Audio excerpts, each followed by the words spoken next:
And we're live. Welcome back to the LOOPcast. It's Tom, Erica, and Josh. Welcome everyone here live in the chat. Good to see you guys. I see we have a 25th anniversary 26. celebration. 26th. Yeah. That is amazing. Congratulations. Wow. That is awesome. So yeah, go spend time there. You know, tap out, maybe listen to us later. But we have a great show planned for you guys today. As always, we are going to be hitting a lot of topics because we got the 2-hour show now. Rest in peace, Spirit Airlines. I don't even know if we're going to cover that today, but just rest in peace. I took a lot of cheap flights with that airline. So up top, we had primary elections, and there was a national spotlight on my home state, the Hoosier State, and in particular on statewide elections, state senators. Reason being, there was a lot of resistance to the redistricting plan that President Trump put forward, and this was a litmus test, and I think the message has been sent, as Josh sent to Slack late last night, as he likes to closely watch obscure primaries and then celebrate them. So we're going to get a lot of good primary talk. We also had some in Michigan and Ohio. I have some brief takeaways there. Second up, we have Supreme Court. So some are saying the pro-life caucus is in chaos right now. That is what I put in the title. I think that was a direct quote, Erica Ahern. Or maybe it was Tom McCluskey. I'm not sure. But essentially, Mifepristone. I might have been quoting someone, yeah. Mifepristone back in the market. A lot of people confused why this is because there's a previous judge that put a stay, and now it is back. So we have the technical details there and a lot of the interesting behind-the-scenes infighting going on between pro-lifers, the Trump administration, what they promised, what they've not delivered on, and I guess where we go forward as a pro-life caucus. It's going to be interesting to see. Also, we have a interesting data center conversation with Mr. Wonderful. So Mr. Wonderful wants to build a very, very, very, very large data center project in Utah, and there was a massive protest at, again, kind of an obscure. It's called MITA. It is it's a commission that had to give consent, and so a lot of interesting things there. I think a lot of grassroots energy want to cover what happened there. Erica's done some good episodes of The Deep on that, and then we have homeschooling beef, as I had in the title. So there was kind of something went viral on Twitter, but Erica actually has been active in Connecticut on the ground as a homeschooling parent herself and a homeschool advocate. So we have a little bit of information there that you can personally attest to. But of course, we have good news, Twilight Zone. I think we saved Iran for the Twilight Zone because we had to shuffle Iran to the Twilight Zone because that's what it is. Yeah, it is the Twilight Zone. We'll see what happens there. Okay, but before we get to that, we have our sponsor, Charity Mobile, because of course, now more than ever, it's important to do business with companies that stand with you and your beliefs. Charity Mobile is a pro-life phone company that serves pro-life customers and supports pro-life, pro-family causes. They send 5% of your monthly plan price to your favorite charity, and they have sent millions of dollars to charities over the past 30 years. Not only that, there are no sacrifices when you switch to Charity Mobile. All of their plans start under $50 before taxes and surcharges, and their nationwide coverage is the same as the major carriers. And their friendly pro-life customer service team is based right here in the United States. Plus, Charity Mobile is running a special promotion to our audience. Use promo code LOOPcast to get their free phone offer with every new line of service, plus free activation and free standard shipping. Switch to Charity Mobile and buy the way you believe. To get started, visit CharityMobile.com and use promo code LOOPcast. That's CharityMobile.com, promo code LOOPcast. Thank you, Charity Mobile, for sponsoring today's episode. We really appreciate you guys, and go check them out. All right, maybe just do a check-in before we get in. How we feeling, gang? Intro's out of the way. How we doing? I'm feeling good. Tree pollen is killing me this year, so my apologies if I have to duck out and cough up a lung halfway through the show. But otherwise, we're good. We lost our homeschooling freedom this week. Get into that more later on in the show. So that's sad, but God is good. What can I say? No complaints. Josh, is what you're thinking about primary elections and ballot counts? I mean, I'm very happy with that news. Yes. Nothing makes me happier than to see bad Republicans be destroyed in a primary and replaced by stronger Republicans. That makes me smile. Okay, so let's talk here because I saw a direct quote. I think in American politics, typically 90% of the time, the incumbent wins, in particular on statewide elections. So we're not even talking about senators that are going to go to D.C. These are people that are going to be in Indianapolis. So why was there so much focus on these statewide elections? I saw $13.5 million in spending poured into these typically low-profile state Senate races. What's going on there? Yeah. So what happened was, New York started this fight for mid-decade redistricting. They put forward a map where they smushed out a bunch of Republican districts and made it a much more Democratic map. Then Texas, responded. Of course, there was a lawsuit going on in Texas anyway, so they had to deal with the lawsuit. And then other states like California and Virginia come by and they start changing their maps. And so it's becoming, a war on both sides. And so in Indiana, Republicans control the governor's mansion there. They also can control both of the seats in the Senate and the House and the legislature. And Indiana has become a pretty reliably strong state. Trump wins it easily. It's not even contested by 10 points. And so Republicans in Indiana were like, well, why don't we redistrict this? Instead of having 6 Republicans and 2 Democrats, why don't we just have it 8-0 and redistrict? Because you have these districts like up in northwestern Indiana, Gary, and then also in Indianapolis, where you've carved out these districts, which are the liberals are able to dominate. And so it's like, well, why don't we rechange the lines? It's a state that's like plus 12 Republican. Why don't we just make all 8 seats Republican seats? They would be doing that in California and Virginia. That's what Democrats are doing. They're maximizing their efforts. Again, this is the time where you could say, if there was on the table a proposal to say, let's have rules that we can put in place for all 50 states, then fine. But if not, you get the situation where every state starts responding to other and you keep ratcheting it up. And there's no real proposal, there's no bipartisan solution to this. Gosh, if only there was a legislative body somewhere in this land where the Democrats and Republicans could come together on a national level and solve this problem. So since they didn't, Trump was telling Republicans in Indiana, he had the support of the governor and the lieutenant governor and the senator, Jim Banks. Hey, let's make these lines. The Democrats are killing us all over the place. Why don't we Republicans here in Indiana pick up 2 more seats here? And a lot of squishy Rhino, which stands for Republican in name only, Republicans decided, no, we're going to be better. We're not going to fall for this tactic. And we're going to not try to maximize our advantage in hopes that somehow Virginia and California will, realize that they did something naughty and they won't. It's like, and everyone's like, what are you talking about? This is ridiculous. So back in February or whatever it was, the Indiana Republicans said no. A bunch of these squishy rhinos said, we're not going to do it. And so Donald Trump and a lot of conservative activists across the country and in Indiana said, we're going to go after these Republicans in the primaries and replace them with conservatives. And there was 8 seats that were up for election this year. And of those 8 seats, the lieutenant governor, who's a solid guy at Beckwith, he's like, if we could just win 3, that would be great. If we could take out 3 of these 8 people, that would send a message like we are for business here and we actually want results. All these squishy Republicans are like, the voters in my district don't want this. Well, the voters in my district don't want this kind of stuff. Well, we had to decide. Guess what? We had an election yesterday, and the voters in your district got a chance to weigh in on this. And of those 8 rhinos, 7 were, I should say 6 were defeated. I mean, 3 would have been amazing. 6 were defeated. A 7th one is going to go to a hand count. I mean, it's literally with 3 votes separated. 3 votes, I saw. Yeah, it's going to be contested. And the 8th one, okay, yeah, the rhino won. But I mean, to win 6 out of 8, not by a lot either. In the last 20 years, I don't think there's ever been an election where you've had more than one person defeated in a primary. It's so rare. And everyone in Washington and across the country say, oh, this is a big victory for Donald Trump.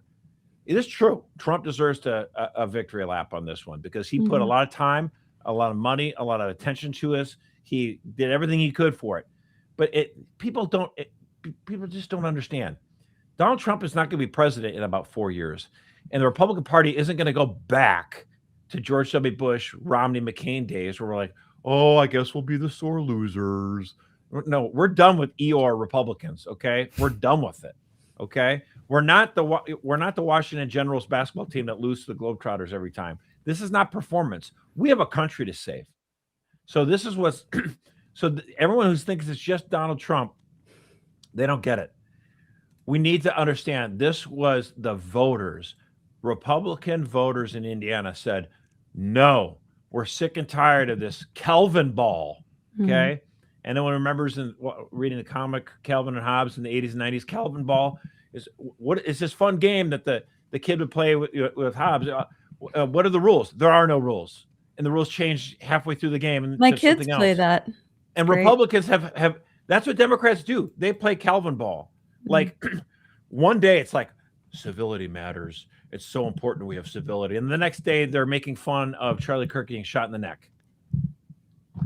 So we cannot have asymmetrical warfare. The rules, if these are the new rules, if California, and Virginia are going to maximize the total number of seats they want, okay, well, hey, two could play at that game. And I do not believe in unilateral disarmament. I do not believe, hey, if I put down my guns, the enemy won't shoot me. Well, No. it's okay. So if we were to make it concise to what's going on here, it feels to me that this is essentially because you said it lacks a national solution. It's going to be a race to the bottom. It's probably eventually going to wash out. Maybe it ends up in someone's favor or the other favor, but that only happens. It's not even clear. It'll definitely be in favor of the Republicans just So, because of the map. but that will only happen if people treat this like a team. Like if we're actually in this together on a national stage, right? So if Indiana bucks this and says, no, we're not going to do it, the message has been sent. You are going to play ball. We are going to act like a team. And this needs to be across the board because would you see what happened with the Voting Rights Act, as we've covered here, has basically been gutted. So you're going to go through the South now. I think the biggest takeaway from this, well, two things. These weren't close races. Like I have a couple of things, and I actually live in Tracy Powell and Jim Buck's district, the race there. And Jim Buck spent a lot of money, had been in that position for a long time, and basically lost. He got doubled up in votes. These guys got trounced. Like the one close, all of them. I mean, none of them were really close. The one Rhino won. The other one is like holding on to a sliver lead, but the other like 6 got trounced in the 5 to 8. And the interesting thing about our county too is like it's getting pretty blue. Like a lot of people come from Chicago because they hate Illinois, and then they bring the politics with it. So it's being kind of seen as a little bit of a purple district. Again, this is Republicans too, so this isn't like a Republican versus Democrat. However, right. The ads that were put out were, I think, also, if you think, from my perspective, the attacks on Jim Buck, where he's been there forever, he's old, he's liberal, nothing's changed, and Tracy Powell was kind of the firebrand. I'm coming in. Like all the attack ads were very like, it wasn't around redistricting itself. It was this old model of leadership has failed. We need new, real conservative. Yeah, was essentially the attack. Right. Redistricting is kind of a process argument and sometimes hard to make in a 30-second soundbite. So you basically try to summarize it in different ways. But here's why this is having an immediate impact, because an hour before we started the show, they've already had a vote in South Carolina. A House panel has advanced a map on redistricting, and we got the Speaker of the House in Tennessee who said, yep, we're going forward. So this sent a message immediately to a lot of these states. Like, if you asked me before this election, I still think Georgia might not go forward with a redistricting plan, this cycle, maybe not even next cycle. It's a very purple state. But even then, now there will be more pressure. And so, at the governor of Alabama, she was, Governor Ivey, she was like, I don't know about this. I don't think we want to do this. And then she changed her tune because why? It wasn't because the president called. It's because the grassroots voters are like, no, we're sick of this. We're sick and tired of one side having, they can do whatever they want. And then when it comes to us, we're binding ourselves by these laws and norms and mores of decades gone by. No, we're not having asymmetrical warfare. If this is the new rules of the game, we will make you pay for it as well. Yeah, I think Virginia was the big message, right? It's like, oh, do they actually mean that they're going to be doing fairness or whatever? And then, okay, 10-1. It's like, well, all right, game on, right? Like we're going to start seeing this all across the South. And so big message sent there. And then if you look over to Michigan, the big takeaways that I had were that a special election. So Democrat Chedrick Green won the 35th state Senate district special election. That means that Democrats now hold a narrow majority there. They hold on to their majority, right? Right. So and they would have lost it if they would have lost that race. So I think Democrats are going to now use that as, we made gains in areas that were previously Trump friendly. We're talking about like Saginaw. It was a little bit of like West Michigan swing states, kind of. It's I a don't know if it's the blue-collar district that strongest. Republicans could win in a good year. The real thing here, again, this is where I talk about having clear rules ahead of time. Okay, so what happened was in this district, I mean, people are like, why do I care? I mean, I live in Michigan, so obviously I do care. But I just want to try to help people understand what's going on here. This district, the person that had previously been the state senator for this district, got elected to Congress. She started her term in office January 3, 2025.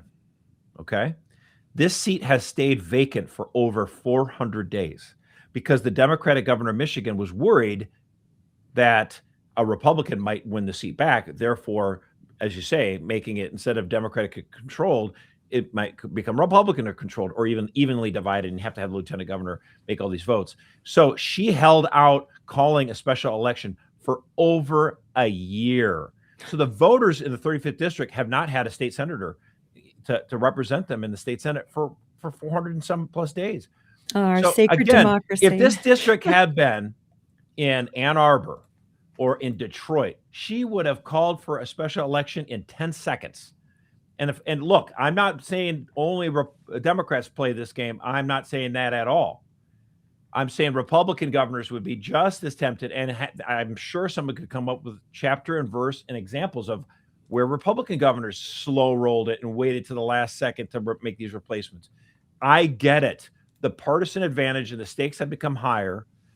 So this is why I say, listen, let's come up with a solution, put forward a proposal and say, from now on, a governor in some states now require this.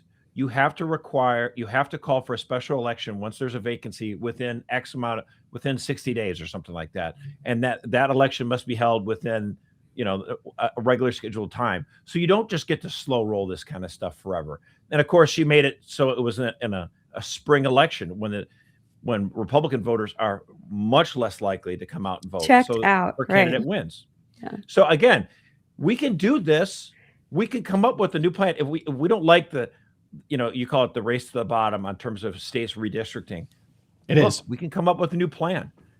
Come up with something. What I would love to have is to have like the 5 best, conservative strategists and the 5 best Democratic strategists come together and say, these are the rules that we could have.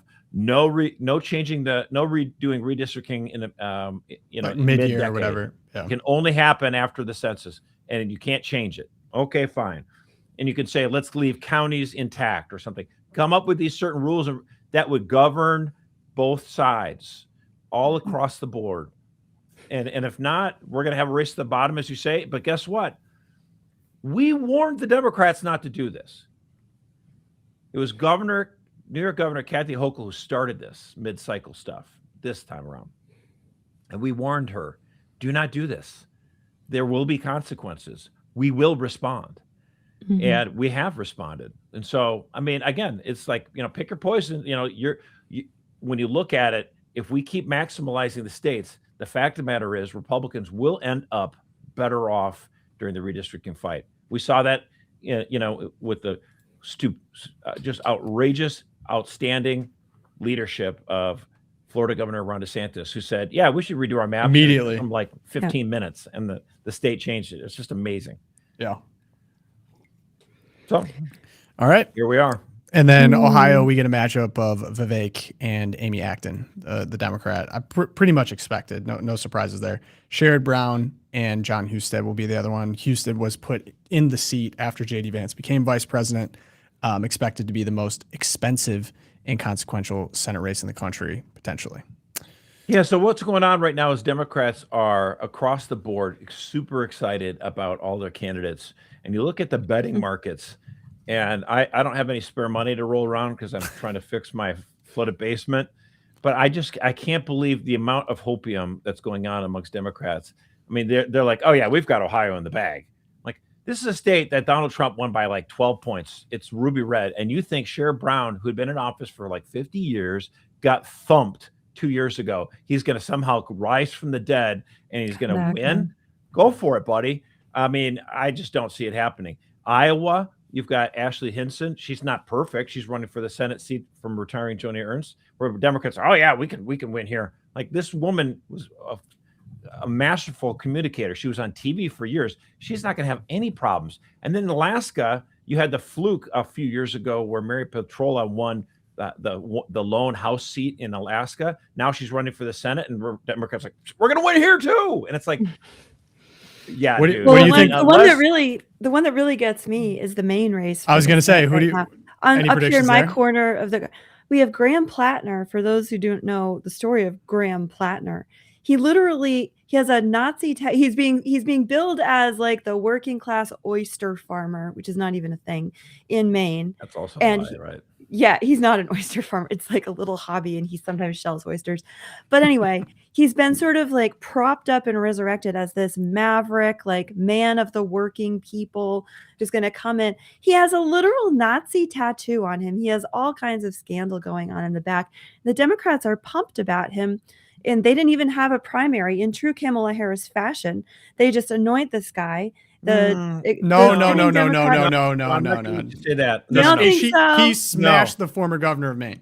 Okay, so He did. the current governor of Maine, Janet Mills, decided she was going to run for the United States Senate seat, even though she's very old. But progressives love Janet Mills, and so she was running in this primary. And then Graham Plattner got boosted by Bernie Sanders, and his national profile. You look at the polls, and he was, Janet Mills took way too long to get involved. She should have announced her campaign 3 months earlier. She took too long. She didn't get out on the road enough, and she thought she had it in the bag. She's the governor, right? And Graham Plattner campaigned like the Dickens to work really hard. She quit the race because she knew why I'm going to lose dramatically. This is going to be embarrassing. So it's better for me to quit. But it's not like he was not anointed. It's not like I don't think the analogy. I don't even think the analogy of Kamala Harris, frankly, was fair. But it's more fair than this one because he was going to get. He was going to win this competitive race, and she only quit because she didn't want to be embarrassed by a thumping. Yeah, I mean, he was smashing her, and he has no communication with the DNC. Like the DNC, they're all trying to figure out what to do about him. Obviously, because the Nazi tattoo and his controversial past. But I mean, he just smashed a former governor, current sitting governor of Maine, right? And so now it's like we have a problem because Maine has been hollowed out. Largely, as you know, because there's a lot of blue collar jobs that left and whatever, and he's seen as kind of the populist candidate. Now, who's the Susan Collins? Susan Collins, who he's running against. Who is by all accounts a great retail politician. So now it's like we're going to see that is an understatement. Yes, yeah, no. I mean, the fact that she's been able to maintain that control, maintain.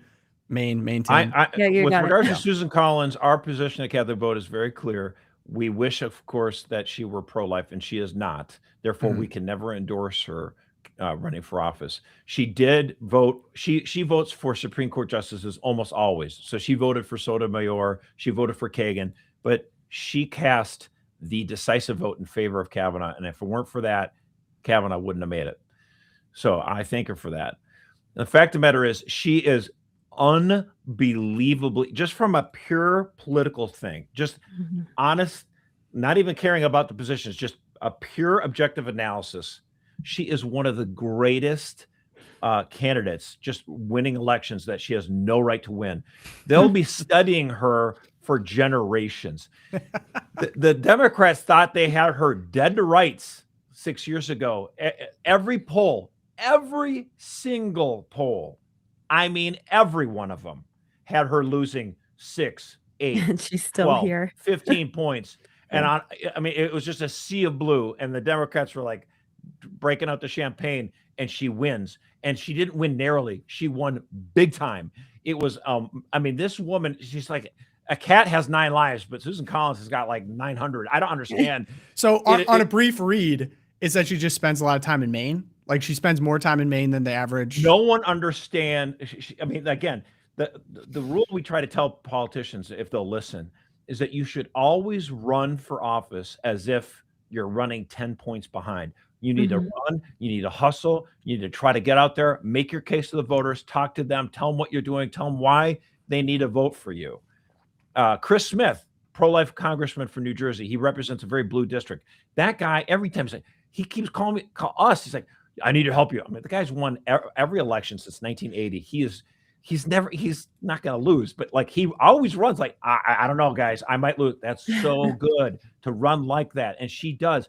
She knows her state so well. And in fact, when Janet Mills announced last week that she was quitting, the press were asking Susie about this. Okay, so what about your opponent, Graham Plattner? Tell me what about his Nazi tattoo, all this stuff. You could just see how skilled she was in answering these questions. She goes, I'm not going to talk about that today. Today is the governor's day.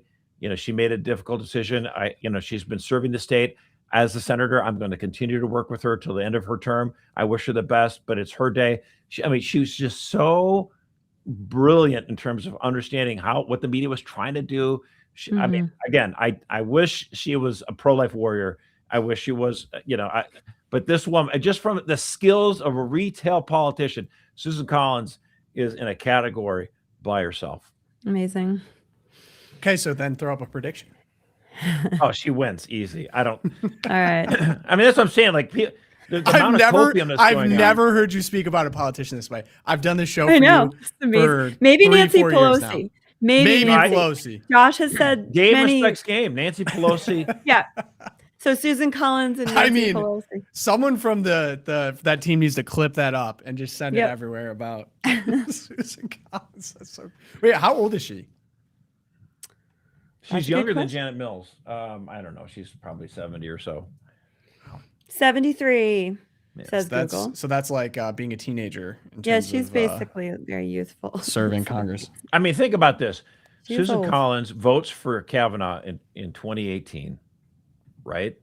Mm-hmm. And then you have Amy Coney Barrett up in 2020. I think she says no on Amy Coney Barrett because she realizes she's got to go before the voters like a month later. And you're thinking to yourselves, presidential election, everyone's going to be coming out in Maine to vote for, Joe Biden or whatever. And how does she survive that election? Like, you survive that one. I just don't know how she's ever going to lose until she decides to hang up her hat. I mean, it's just amazing. It's amazing. Okay. All right. My problem when conservatives get mad with rhinos in the Senate, my problem is not the Susie Collins of the world. It's the guy out of Utah, like John Custis. Like, what are you doing, brother? Like, you're so liberal. You might as well be a Democrat. Or Lisa Murkowski in Alaska, or Tom Tillis, who thankfully is retiring out of North Carolina. Like, you guys come on, man. Like, I expect better from North Carolina. I expect better from Alaska and Utah. What is going on with the Mormons these days, man? They're trending very liberal. It's bothersome. That is a rabbit hole. The Church of Latter-day Saints. Yes. Okay. Speaking of what's going on, pro-life movement. Okay. Mifepristone back in the market. Erica. Yeah. People upset. Let's just start right there. What's going on? A lot of people upset. So we have been following this case that's been moving up through the courts, coming out of Louisiana, challenging the FDA's abortion bill. So you say we have the state, Louisiana, suing the Trump administration because of the FDA's ruling that is still in place that doctors can dispense mifepristone over the phone, over telehealth of a medicine. And today we have this situation post-Dobbs where 60% of abortions are done through chemical abortion, these pills, mifepristone, misoprostol, and about 40% of those are being dispensed out of a telehealth. So there's no in-person visit, very dangerous. We're seeing 6 to 11% of women ending up in emergency rooms. And so the state of Louisiana files this lawsuit against the Trump administration, makes it up to the Fifth Circuit Court of Appeals, and the Fifth Circuit puts an emergency stay on the abortion pill companies for telehealth dispensation of the medication, so-called medication.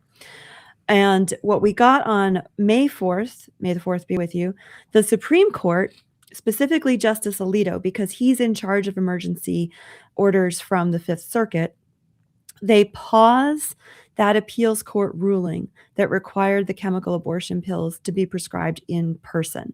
So he pauses that, meaning that the telehealth is open once again.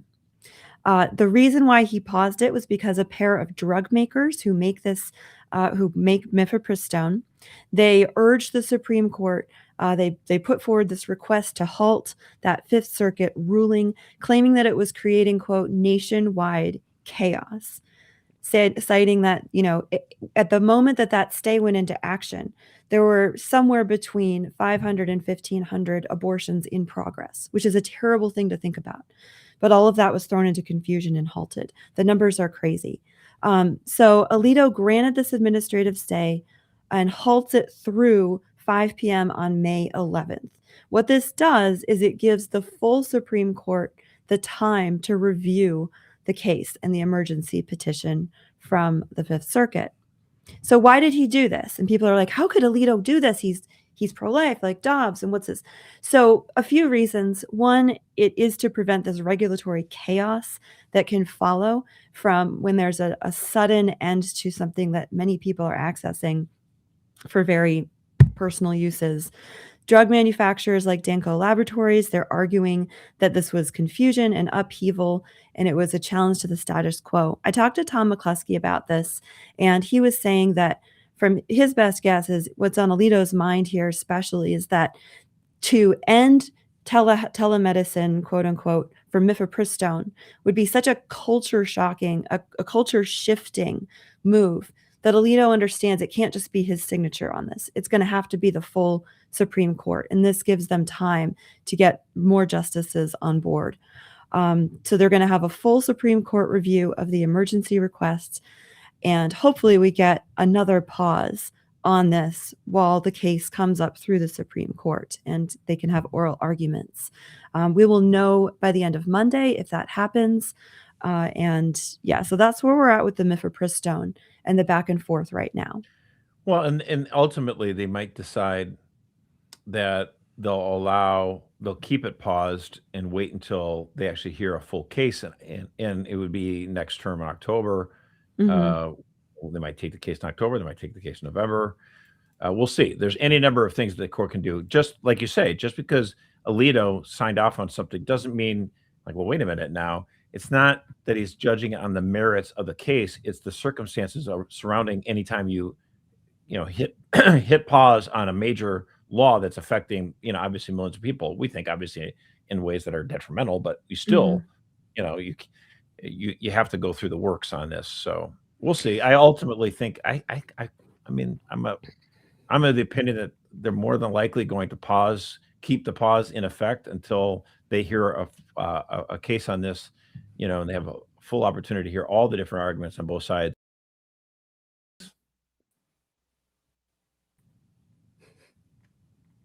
Am I back? We're back. We all just flashed and then came back. We all flashed? Well, hello, everyone. Oh. Yeah, one of the sort of characterizations of what Alito did that I was seeing on the left from like Axios Politico, even SCOTUS blog, was that there was some kind of contentious legal standing, that somehow Louisiana doesn't have standing in this case. There isn't harm being done to the state. And they were making an analogy between this and the previous case on Mifepristone, which the Supreme Court declined to hear, because of a lack of standing. And that was the FDA versus Alliance for Hippocratic Medicine. I believe that was last fall. They declined to hear the case at all, saying that this alliance of doctors lacked standing. They didn't have harm done directly to them by the FDA's doing away with the in-person requirement.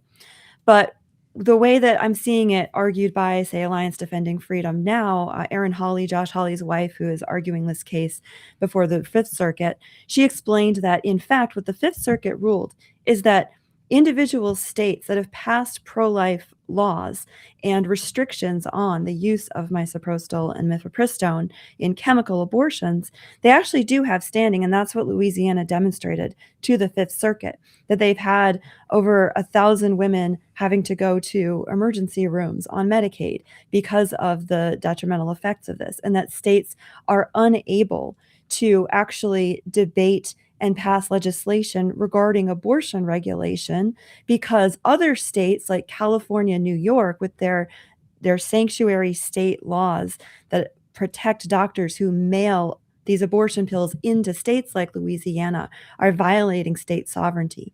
And so Louisiana actually has a really strong case here for having legal standing to bring this lawsuit. And it could be a way to end this ridiculous decision by the Biden administration to do away with just basic protections, quote unquote protections for women with regard to mifepristone. So a lot of hopefulness here, but it's going to take some Hopefulness, time. but I think this is the bigger question, and this is why we're talking about the caucus. So today in Zeal, is Trump losing the pro-life movement over abortion pills? In particular, we had Marie Dannenfelser, Marjorie. Marjorie, said if Trump's strategy of leaving abortion policy to the states, then the movement as we know it is finished. Trump is the problem. The president is the problem. That was with an interview with the Wall Street Journal. I think the issue, looking from the outside, is that Trump and his administration, HHS, Department of Justice, made a lot of promises to make significant changes to Title X, HHS in particular, in terms of safety reviews that they've not come through on. Trump right now seems very preoccupied with, let's just say, non-domestic priorities, and doesn't really have incentive to actually touch what maybe he sees as a divisive issue. I don't think he himself is very personally pro-life. I think that's seen. So it seems like we kind of have a crisis of a way forward as people that sincerely are pro-life and see mifepristone as, maybe the biggest contributor to mass murder of unborn children in the country right now. So I guess I'll leave it there. Tom McCluskey, I know, deeply personally involved in the movement. I think you have a quote for him. I'm going to let you share it. But just with all of that, where do we go from here? Yeah, it is kind of a mess right now. And Josh, you might have more to say on this because I know you're being the head of political advocacy there for Catholic Vote and kind of where we have come down as an organization on it. But McCluskey's exact quote, and I have to use this, Tom. It was so funny. So he goes, saying Trump is the problem is like the middle of the iceberg saying I didn't sink the Titanic. I just had to give a shout out. Any kind of Titanic reference, it's great. But I think that the bottom line being that there is unmistakably post-Dobbs and coming to a head now this kind of tension where many pro-life groups came together, some at the very last minute, to endorse Trump's campaign in 2024 and to really push to get him elected. There is an argument to be made that if you just look strictly at the record, that he is the most pro-life president that we've had. And whether you agree with that or not, I think there's still an argument to be made for that. But in the pro-life movement itself, it's now how do we hold him accountable, but also how do we hold these senators and congressmen more accountable as well, because it's not just a Trump problem. Marjorie was standing up there on the stage saying Trump's a Trump problem. Right. She's standing up on the stage. Let's say something. Here's the point. Like if Donald Trump, died, this week, and we don't want that to happen. I'm saying, or he stepped down for health reasons or something like that, and JD Vance became president. It's not like suddenly all the Republicans in Washington are going to become that much more pro-life. I like JD Vance. I think he is more pro-life than Donald Trump, obviously. But there's still going to be a problem amongst Republicans. Because here's the thing. I don't think the problem is that Republicans in Washington that, representing districts like my district, conservative districts all across the country, most of the Republicans actually in Washington are pro-life, but they're against losing too. Mm-hmm. And they're convinced, and not for nothing, that this issue is a losing issue right now. What we need to do is to convince them that it can be a winning issue, or at least not detrimental to their livelihoods. And what do I mean by this? I mean, I think back to Florida. Now, Florida is a state that was a swing state. George W. Bush won it by 538 votes, the closest election probably in our lifetimes, right? Over Al Gore. George W. Bush won it twice. Barack Obama won it twice. It was a very swing state. It has since become a red state. Florida is so red, Joe Biden and Kamala Harris both didn't even compete. They said, forget it. It's off the map. We have no chance of winning. We're going to spend our money elsewhere. And they did not have a lack of money. Florida is that red. And yet, they put forward an amendment proposal to the Constitution of Florida to push abortion on Florida.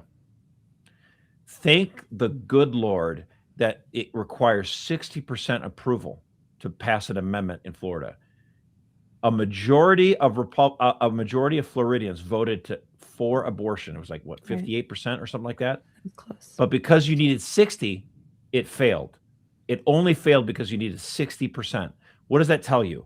A red state, a big red state, voted for abortion. Thankfully, it didn't pass. But so that's what we're talking about right here. That's the problem right now. Mm-hmm.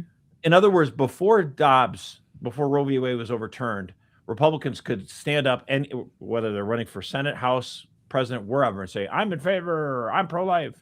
And it was almost like, well, the Supreme Court doesn't allow states to do anything on this issue.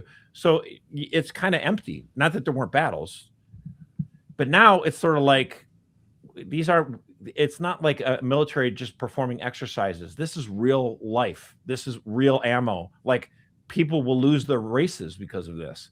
And so you want to turn things around. We need to start helping win elections again. We need the same energy we saw last night in Indiana to take out these rhinos on these maps as we do Supreme Court races in Wisconsin, which our team has been working hard on those the last few cycles, and everyone else in the Republican Party was asleep at the wheel. We got a Supreme Court race coming up in Georgia in 2 weeks. Everyone listening to this program who's from Georgia, you need to get involved. You need to bring people to the polls, and you need to vote for conservatives to the Supreme Court in Georgia. That's what we need to start doing. We need to start winning elections again. And you know what? I would love to have leadership on this issue. I would love to have the president, vice president, and senators to be leading on this issue. But if they don't, that doesn't mean we're not going to lead. The fact is, in Michigan, my governor, Gretchen Whitmer, horrible pro-abortion. But she put a lot of her power and money and time and energy behind it. And that made a difference. So we need that kind of leadership on the Republican side. But until then, we got to roll up our sleeves. We need to get to work. We need to start winning elections again so Republicans don't get terrified about this issue. We can win. We can win. Do we have infrastructure for people to get involved in Georgia? Do we have like a postcard campaign? We're sending out an alert to our folks in Georgia this week. Okay. Do you have a place if someone's listening and they're in Georgia? Yeah. I mean, hey, like, if you're listening, we'll have updates in different news stories and stuff like that. And we'll be sending out alerts. If you're not on our email, go to catholicvote.org, sign up for our email alerts, and we'll get you involved here. So absolutely. Sweet. So this is the kind of stuff that is needed. It's like, it has to be a team effort. We have to understand this. Like, we need all the different coalitions together. We need all the different voters. Oh, guns are your issue. You don't care about this issue. Hey, you need to get out there and get your voters out here, and we'll get our voters out for your stuff. I mean, this is how politics works. It's not, oh, I don't care, so I'm just gonna stay home. No, that's how we lose.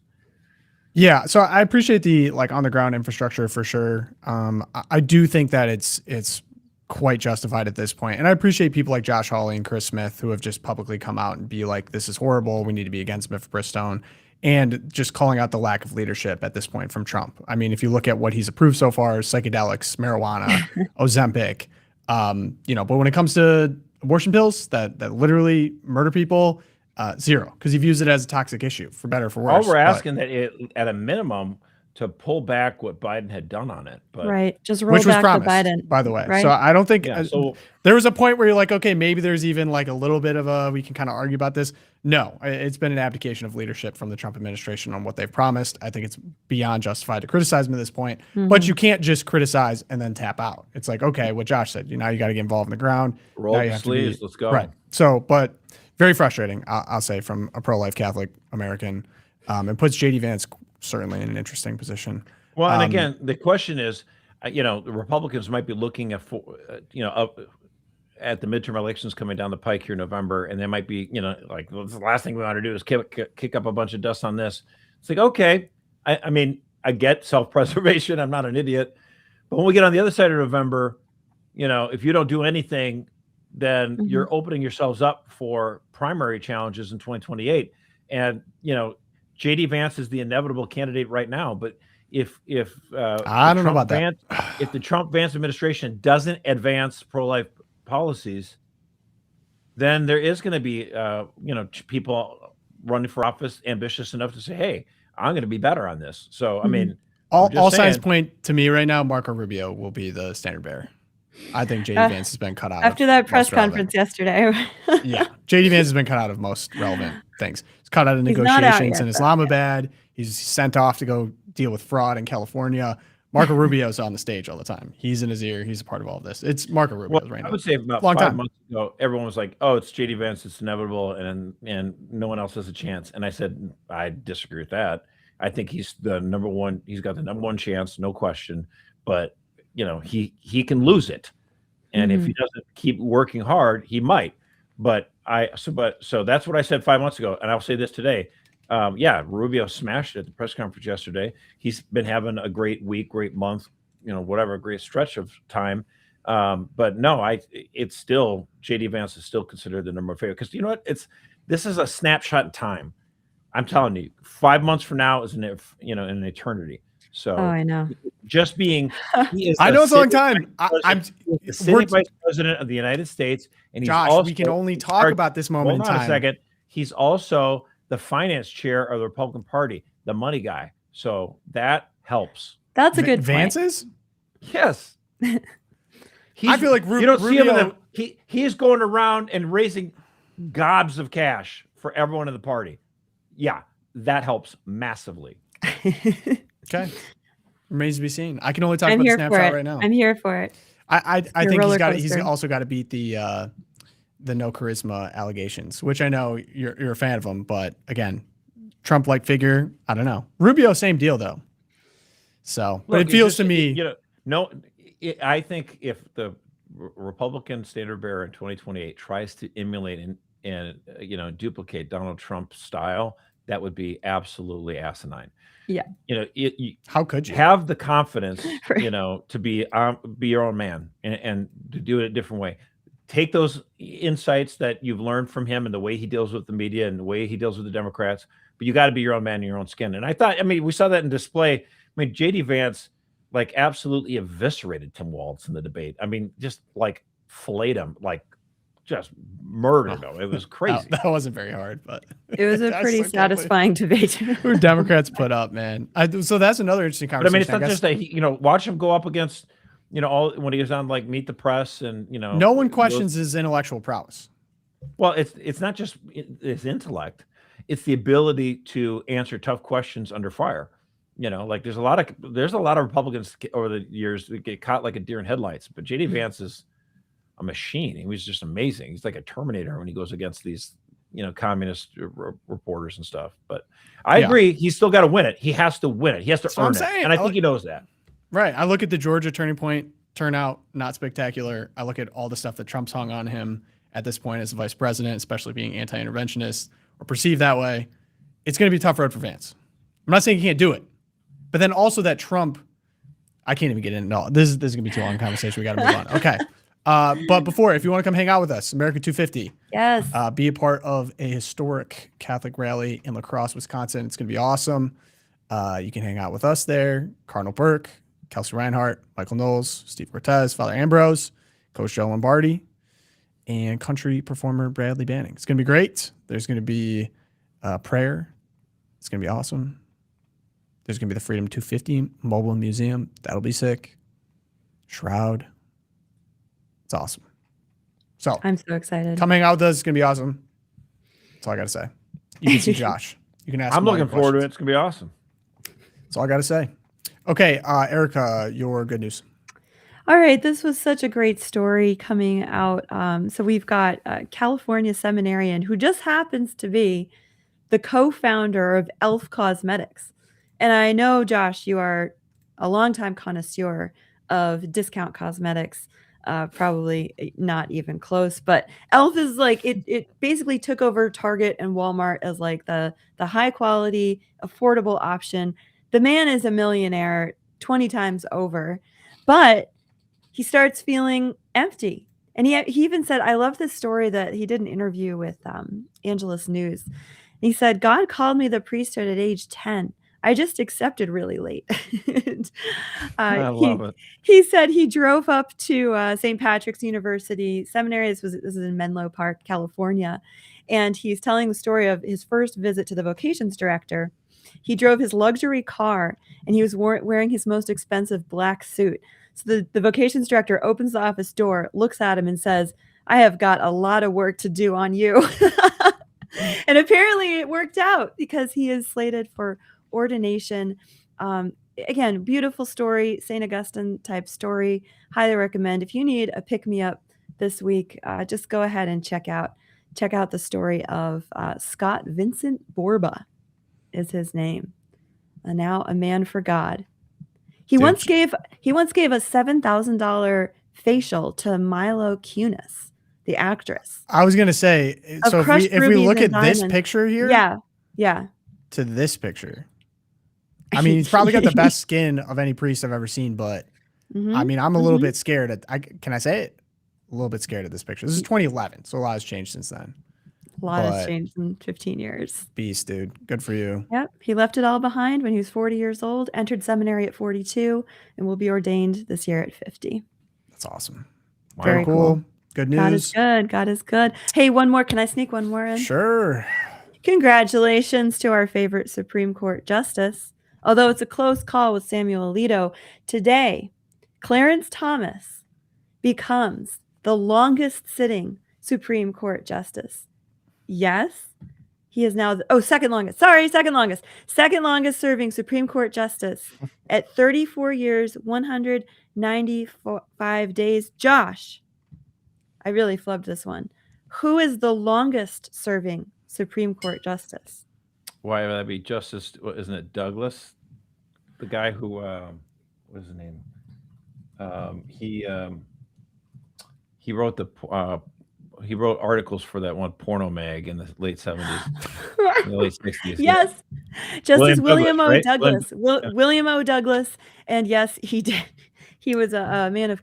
Let's just hope Clarence Thomas surpasses him. He made it to 36 years, and how many days? Yeah, 36 years, 209 days. So Clarence has a little ways to go, but as of today, he is the second longest sitting. Always think back. I always think back to that Joe Biden hearing.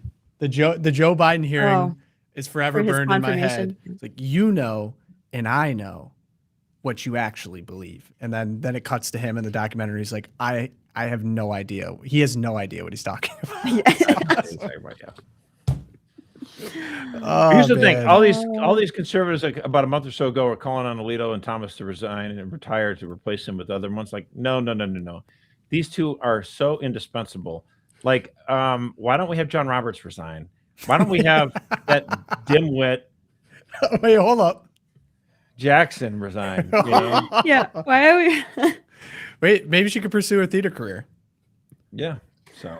Anyway, for my good news, I wanted to share that according to Thomas Myris, the editor-in-chief of the Catholic Culture, the new Archbishop of New York, Archbishop Ronald Hicks, urged all the priests in his archdiocese to preach against the evils of euthanasia. They had this big controversy, this big fight. Saw that in New York, and unfortunately, the so-called Catholic governor, Kathy Hochul, signed it into law. And so now New York is going to have the freedom, the so-called freedom to kill grandma and grandpa. Horrible. And so I love it that the Archbishop is calling on the priests. You know, it's not an order, but he's asking them, preach against this evil of euthanasia. People don't remember. Listen, all three of us are parents, and we love the commandment where we can tell our kids, honor your mother and father, you know. So, you know, do the dishes, you know, it's a commandment.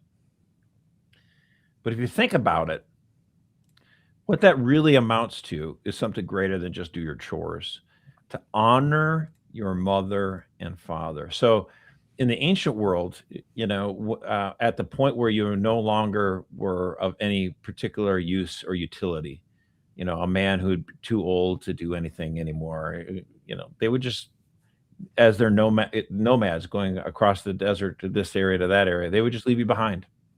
They would let you die because you had no more utility. that the Jewish people knew better because God had told them, you honor them with the dignity that they deserve. They held you in their arms when you were defenseless and weak and needed help, and now you need to return the favor. That's what honoring your mother and father really is about, is understanding that each and every one of us is made in the image of God. And to be like, oh gosh, let's get her out of her pain and divvy up the inheritance is is risible. It's absolutely contemptible, and to try to cover it up with these euphemisms. Oh, it's mercy killing and baloney. It's not. Well, Allow people them. We people can make the provide joke. palliative care. We can provide care to people so that they don't experience pain. But this idea that we just, and then we see what happens with Canada. People make the joke be a that when you have a toddler, they repeat stories. They're completely dependent upon you. You have to change them, and then you reach a certain age where you start to realize that your parents start to repeat stories, are more reliant upon you, can't do things by yourself, and it's intentionally designed that way. Yeah. Yeah. Imagine that. Little humility. Yeah, really is. Oh my gosh. Well, I always think of Pope John Paul II, like the final address when he was at the end and still gave himself publicly to the people, showed that suffering publicly. Is so powerful to me. So many people want to hide, or that's the euthanasia argument. It's like, oh, you could die with dignity somehow, go out on your own terms. No, actually, John Paul did die with dignity. Yeah, absolutely. The most dignity. Right. Mm-hmm. No question. Okay, my good news. We got some charts from the Financial Times. Restoring my faith a little bit. All ages have cut back on scrolling. Average number of hours spent on social media per day. We're looking across 16 to 24, 25 to 34, 35 to 44. All ages have cut back on scrolling. Josh is still scrolling. You're one of the people keeping it up higher than it is. All ages, though. So that's in every bracket, especially pronounced in the 16 to 24, which I thought was pretty interesting. Still, I mean, I'm seeing at its peak 3 hours a day is insane. And then looks like 2.75 now, but a significant drop. I was looking through the source article here is from a Substack. It's Time to Build and has a bunch of charts in here. But peak social media. Meta's daily active users declined for the first time, well, not ever, but the first time since 2021, which makes this the second time ever. A pretty significant drop here, which is great. Still, again, pretty high, but it's good to see a drop here. All ages cut back on scrolling, as I said. Peak social media in ever but the United States. Average numbers of hours spent on social media per day. I suspect this trend to continue. I can only speak anecdotally for myself. I mean, even here, trying to, oh my gosh, work your way around the news in a way that's just not propaganda somewhere. Trying to sift through. Got to fight through the beefs. You got to fight through whatever. And it takes time, and it just like totally drains on you. But I'm imagining recreational, like even more funny that is. Like my job has just made me completely drop off everything I do not need to be on. That's right. When we're not in my free time, we are off. Yeah. Oh my gosh, I'm off. Like I'm off. I got to be on. I got to go search through stuff on X or whatever else, whatever social platform. But I think that this is a really good sign. It's a sign that I feel universally shared throughout people in my age bracket.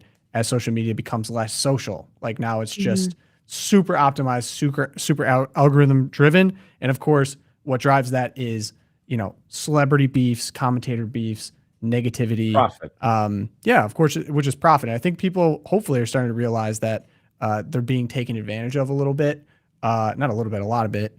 And I have another interesting, it'll come up again in my Twilight Zone, but it's an interesting way to think about it all. But I think really positive in tracks with my personal experience and a lot of my anecdotal stories of talking to other people. And I think is hopefully a nature is healing moment. And I would love to see a lot of these social media companies bleed users. So that's coming from, look, I know we're on YouTube. I know we're elsewhere. Look, listen, you can critique the system while you're within it. But my gosh, I think it'd be better for humanity. So let's go C block now. I actually, I was just seeing a bunch of clips from this and I was like, what is going on? How could there be this much energy protest? Reporter did a good wrap on this, so I'll start with it, but it's over the latest data center project in Utah. a real grassroots issue that's probably going to come wherever you are in the country, especially if you're rural. A lot of these places are being targeted for these kind of projects. So I'll just play the video. It's a good wrap, and then we can get into commentary. A very emotionally charged meeting as Box Elder County Commissioners moved to approve the Stratos project. That started with protest outside before the meeting and then standing room only inside the huge exhibit hall. And after multiple interruptions, they decided to move into a smaller room and then broadcast it out to Zoom, which of course upset a lot of people. The commissioners say because land in Box Elder County is not zoned at all, that they really didn't have any way to stop this, and that by approving it now, they were able to get some concessions that were made by the developer. We certainly wish that we would have been brought to the table sooner, but the situation is where it's at. And the situation, in order for us to protect our county where we were at, needed to happen the way it did today. And that would be guaranteeing at least 2,000 jobs, having those energy tax revenues, about $30 million a year once it gets going. But of course, with all of that set aside, a lot of people don't want it because there will be some emissions, there will be water used, even though the folks at O'Leary Digital say that they will work hard to minimize those impacts. Some of that's just going to take some time for the residents of Box Elder to see that we are a good partner and we intend to follow through on every part of the agreement that we've agreed to. They talked about an energy production method from gas that uses zero water and has about 5% of the emissions of other gas plants around the country. And they also got that closed loop system that does have to be refilled from time to time, but they say it will use a very small amount of water. I just felt like we couldn't stay silent about this. This is just too big of a deal. It's a really, really bad deal. We don't get anything for it other than we're losing land, we're losing water, and we're losing air quality. As a side note, the folks at Utah's Military Installation Development Authority, or MIDA, say this all started when they were approached by the Undersecretary of the Air Force, saying that there was a need, especially after an executive order calling for these hyperscale data centers signed by President Trump. So there you have it. Very interesting. I can give a little bit of color. I dug into this a little bit more. If you recognize the last name O'Leary, Mr. Wonderful, if you have ever seen Shark Tank, he is the one. And he had a response that also made people mad too. But essentially, there's a 3-member Box Elder County Commission, and it's known the county and MIDA. So there's 3 people. It was up to them. They felt like it was out of their hands. Tons of people showed up. And the crux of this is that this data center campus would have to be supported by 7.5 to 9 gigawatts of power generating capacity, likely from natural gas, which some of the advocates are saying, oh no, we'd use all kinds of alternative sources. It's going to be good. No, the vast majority of this is going to be natural gas. So that's a lot of energy it's going to require. That's twice Utah's current average electricity use, twice the entire state's average electricity use. So it's not an insignificant amount. In terms of the tax incentive piece, I think this is also why some people are frustrated, and I've seen this in a lot of different places. Erica, you did a great video on this. I highly recommend, Celine, if you want to throw it in there. There's a standard 6% energy use tax on developments. They're reducing it to 0.5% to try to attract this product. And a project-specific taxation structure would direct a large portion of the collected tax revenue back to the developer. So the Tribune reported 80% of certain tax revenue collected at the set rate would actually go back to O'Leary Digital, with the remaining 20% split between the state and MIDA. So even with the incentives, the Tribune's reporting that the county would get roughly $30 million per year in the initial phase and more than $100 million annually at full capacity, which is a lot of money for a lot of these rural communities, but not nearly, say, what they would be getting if it was the standard tax rate and it wouldn't be going back to the company. So that I think paired with the fact, from what I gather, it sounds like they were using that kind of stuff as leverage to get other concessions. I'm guessing so. Yeah, right. I mean, there's a debate going on, and of course to the locals there, which Kevin O'Leary essentially argued that it wasn't locals, that protesters were bussed in, which is debated. There's a lot of people that actually, right. I saw, so I have a specific website actually where people had to put their address in to file protest in the area, and they were all Utah addresses that were in here. So there's 2,800 signatures with addresses. So yeah, but they debated Salt Lake City or something like that. Who knows? Sure, but still, I mean, this is affecting the is, entire state. Yeah, and again, it could be the kind of situation where even a majority of the people in that county don't want it. Yeah. The thing about it is that you can get kind of stuck. I was at a local meeting, just a couple weeks ago. It's not about a data center, but there's a dispute here locally. And what had come up in the meeting was that, like, look, the law doesn't say we'll decide whether or not we grant someone a permit use for this. If you meet the applications for it, you shall be issued it. So even though the people on the board were not so happy about this situation, they were required by the law to go ahead and do it. And people were angry and they're yelling at these people. It's like, I mean, this is the law that we have. And so that's what it sounds like with this, a lack of zoning. There's a lot less leverage for this county to be able to, maybe, get more out of this or slow its roll or come up with it. That's why you need to have rules in place ahead of time so you can be ready for something like this. Now, I would just say in large part, AI is fascinating. It's kind of scary and exciting all together. The biggest reason I've been largely a little bit more supportive of it than against it is precisely because very secondary reason is that the left used to be diametrically opposed to, cheap energy. And I think cheap energy is good for our country. Duh. Like, why would that not be? I mean, this is like one of those things that's so obvious. And $6 gas, we're feeling it right now. Yeah, exactly. And it's like, we want more affordable energy. Cheap energy makes everything else more affordable, But we have politicians in this country who are appealing to suburbanites who are like, oh, I feel guilty about all the smoke from my cars. So then we try to get rid of coal. We try to promote green technology. We put up these big windmills and these big solar panels. It's dramatically inefficient. It's like, why? Because we want clean energy. You do you? Well, what about nuclear energy? Nuclear. It is cheap and abundant, wonderful energy, and it's clean. What's the problem here? So, we don't want it. Oh, we don't want nuclear. Oh, you don't want cheap energy after all. Okay. So you don't want green energy. Okay. So in particular, in this specific instance, this is 100% natural gas. So this isn't. So you're talking about a tertiary, like all of this is going to make people invest and develop nuclear because they have to. There's no other way to power. We're seeing a lot more demand for energy because of these data centers, and it's forcing us as a country to be a little bit more realistic about like what is it that we want to do. Because as Rick Santorum said a few years ago, it's like all these dreams of solar, all these dreams of wind. It's like 3% of the power grid. Like wake up and smell the coffee. You guys are not being realistic about what's going on here, and so. We can start to, as we start talking about these data centers, we can start saying, okay, look, there's now a growing demand, larger than just the increase of population for energy. Let's have a conversation about what our needs are as a country for energy. And I think what we need to do is get rid of this crap. The last 10 years, like aspirational, solar, let's just use the sun and the wind, and it's not going to get the job done. You cannot power this economy, 330 million people, with wind and solar. But nuclear can get the job done. If you don't want coal, if you don't want gas, if you don't want natural gas, if you want clean, abundant, cheap fuel, it's nuclear, people.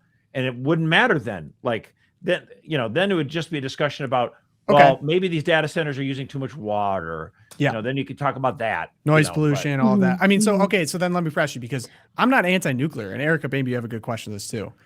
My issue would be, as Americans, that you've lived somewhere for a long time and you actually are an environmentalist in the true sense of the word, as in you're not performative, it's not virtue signaling, but you'd like to have a clean country, right? Like you don't want to be polluting your backyard. You want to be doing things that are going to be damaging in the long terms to say like the Salt Lake Basin, whatever. So to me, the way in which a lot of these data centers have been built have been through backdoor agreements with small local governments that have not been people don't even know what's happening. Transparent to the public. And what they're being told is, hey, no, we need to do this because China's going to do it and they're going to beat it to us. We're going to have bad AI. But then the promise is, there'll be a couple jobs brought to the area and we're going to get a sweet tax deal so we don't really have to pay too much. And your energy bill is going to go up. And this is going to replace your jobs one day, right? Like the concept behind AI, the promise is being told. I don't understand any of that. I think it's a really poor bargain. And I completely understand why someone in Utah would be like, hey, I'm kind of having a tough time as it is. this is all that we're getting out of this. Like, this is a massive, this is like, how many acres is like 70 acres in my backyard now is going to be this. It's going to be an eyesore. It's going to be ugly. It's going to take up energy, and it's going to steal my jobs. So is there a solution to this? Like, sure, I'm all for innovation. Solution. We always have these ballot initiatives. I want to hear just Erica, if you want to go. 2 seconds. We've We should have voters put forward a proposal that any corporation would automatically pay at least twice the amount of electricity as the voters do. Like, put that on the ballot. Yeah. No sweet Yeah, idea. I love that. No, we absolutely need voters to start demanding policy like that. The other consideration is that, and I'm not a tree hugger. I'm not like I'm very anti the whole green energy agenda from the Biden administration, but I also the fact is that these data centers are transforming the landscape in such a way that I think we need to demand a faster and better development of better ways to power the AI revolution other than these massive buildings and blocks. A lot of them are being built in very populous areas. We have Data Center Alley is in Northern Virginia. And this is what uncovering this research was shocking in the ways that these data centers, like you said, Tom, just sprung up in the middle of neighborhoods without any consideration for or even research into the long-term effects of things like the industrial noise, the ambient noise that they give off, like you said, the water construction. The one in Utah is obviously an issue because you're in a desert that's in a drought right now next to a big salt lake that is already way below its usual water lines. Yeah. So all of these considerations to me demand at least a pause, if not like some kind of, like you said, Josh, we need a national conversation on this, and local city councils need to be thinking ahead of the game. Because again, also, like you said, I'm totally with you. They were caught with their pants down in terms of zoning laws and what the local government had the power to even do to protect its citizens in the end. So I'm totally with you on that. To me too, thinking about the future, I think towns and state governments, federal government, I don't know at what level this needs to happen, but it needs to happen like yesterday. We need to think about what's the 10-year, 20-year, 30-year plan for these massive buildings. Because if you think about the way that the computer developed, like we whole computers, so now we have little tiny computers in our pockets, right? Well, surely at some point, AI, we're going to figure out how to power AI with much smaller, or maybe centers up on Mars or on the moon or something like that are not Elon says here. that's the solution. I know Elon's all about the Mars Yeah. center. I don't know about the travel time there, but We'll see. that I think it would behoove us to also build into these agreements that we make with these huge construction projects. What are you going to do in 20 years when the AI company doesn't need this big building anymore? Are you going to deconstruct it? Are you going to be responsible for the dumpsters that it's going to take that down, replace it with something else? So we need to be thinking about this aggressively and proactively at all the levels of government, because once you build that center in Utah, it's not going away. It's there forever. And there's no plan to take it down. What about when AI replaces you, Erica, and not just? Oh, forgot about that. Yeah. Well, Erica has doing it this already? show. You wouldn't know, right? I mean. Yeah, simulation theory. I have already seen instances where entire city councils have been replaced because they voted in favor of a data center totally against the will of their people, and then just got wiped out. Like, this is unacceptable. Like, I think of the redistricting. It's like there's animating grassroots issue. I do think AI data centers is probably the biggest for a lot of these small communities, even big communities too. I mean, you're looking at Virginia, like Data Alley, whatever they're calling it, Data Alley. Data Center Alley. There's not much. So like what would have gotten me to a school board meeting or to a city council meeting before was truly like the trans stuff, the gay stuff, like easy, right? Like, this is being done to children. It's disgusting. It's pornographic. Like, that is enough to get me there. I think this is the next thing. Like, this is what is enough to get people actually at these meetings. People are waiting, lines at the door, give their 2 cents. And like we're saying, make a better case, right? Make a better case, or make the case in which it benefits the community, and that the rewards, the quote unquote rewards from AI, which remains to be seen, are shared with the local community and the infrastructure that actually it's built upon because they're bearing the sacrifices of that.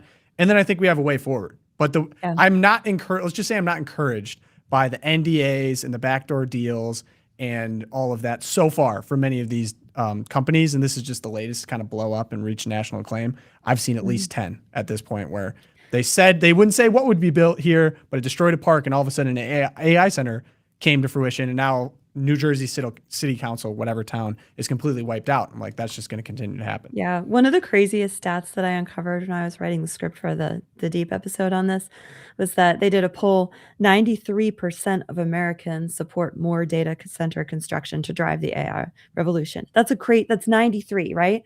But only 35% of Americans said they would agree to have it built in their city. Right. It's kind of like the Iran war, was. right? What was the Iran war stat that Michael Knowles did a poll? It was, a very scientific poll, right, on Twitter. Yeah, right, exactly. Something.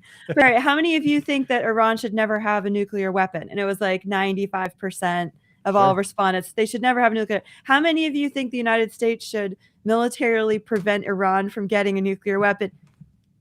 5%. No. Thumbs down. Yeah. Thumbs down. Because of course it's a dumb hypothetical. It's like, I'd love for North Korea not to have nuclear weapons. I'd love for China not to have nuclear weapons. Like, what are we talking about? We live in reality. So, Erica, that's like saying, do you like Congress? And everyone's like, no, Congress is horrible. What about your congressman? I love my congressman.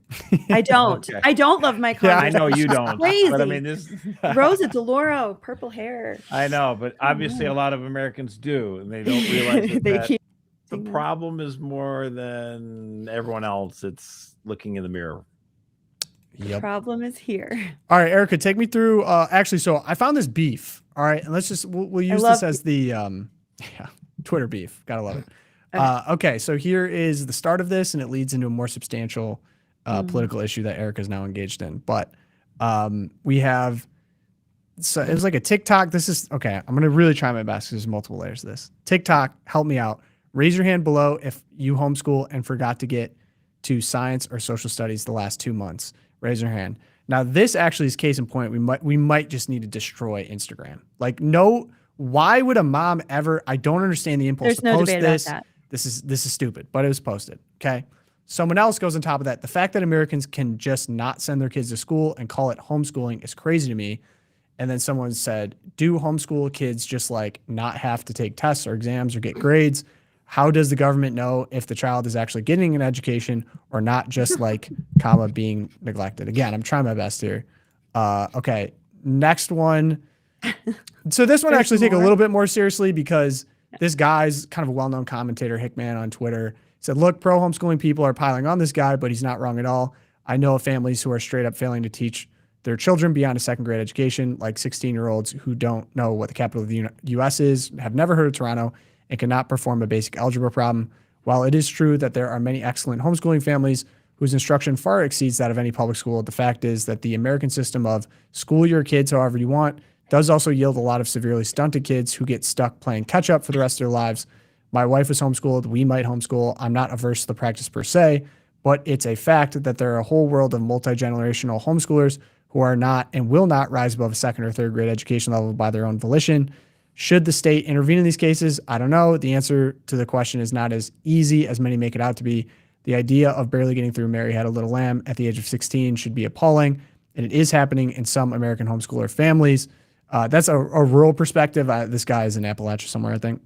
And then, of course, you get the activist perspective. Right. If homeschooling is actually super high quality, then homeschooling families should not object to being evaluated, tested, and checked in on to make sure their kids are actually learning. Okay? If you're not doing anything wrong, why do you care if the government forces you to submit to oversight and governance? This is ridiculous. Go off. Here's why it's ridiculous. The homeschool dad here who's like, well, I don't know. I'm a good homeschooler, but I get it. Like, I get it. How's the government going to determine if these children are getting an education? The government schools cannot even provide a basic education to the children who parents willingly submit to their care. Much less do they have time to go into homeschooling families and be like, gosh, I wonder if you're getting a civics education. Like, did they not read the NEEP results, the standardized testing results for the last, 25 years?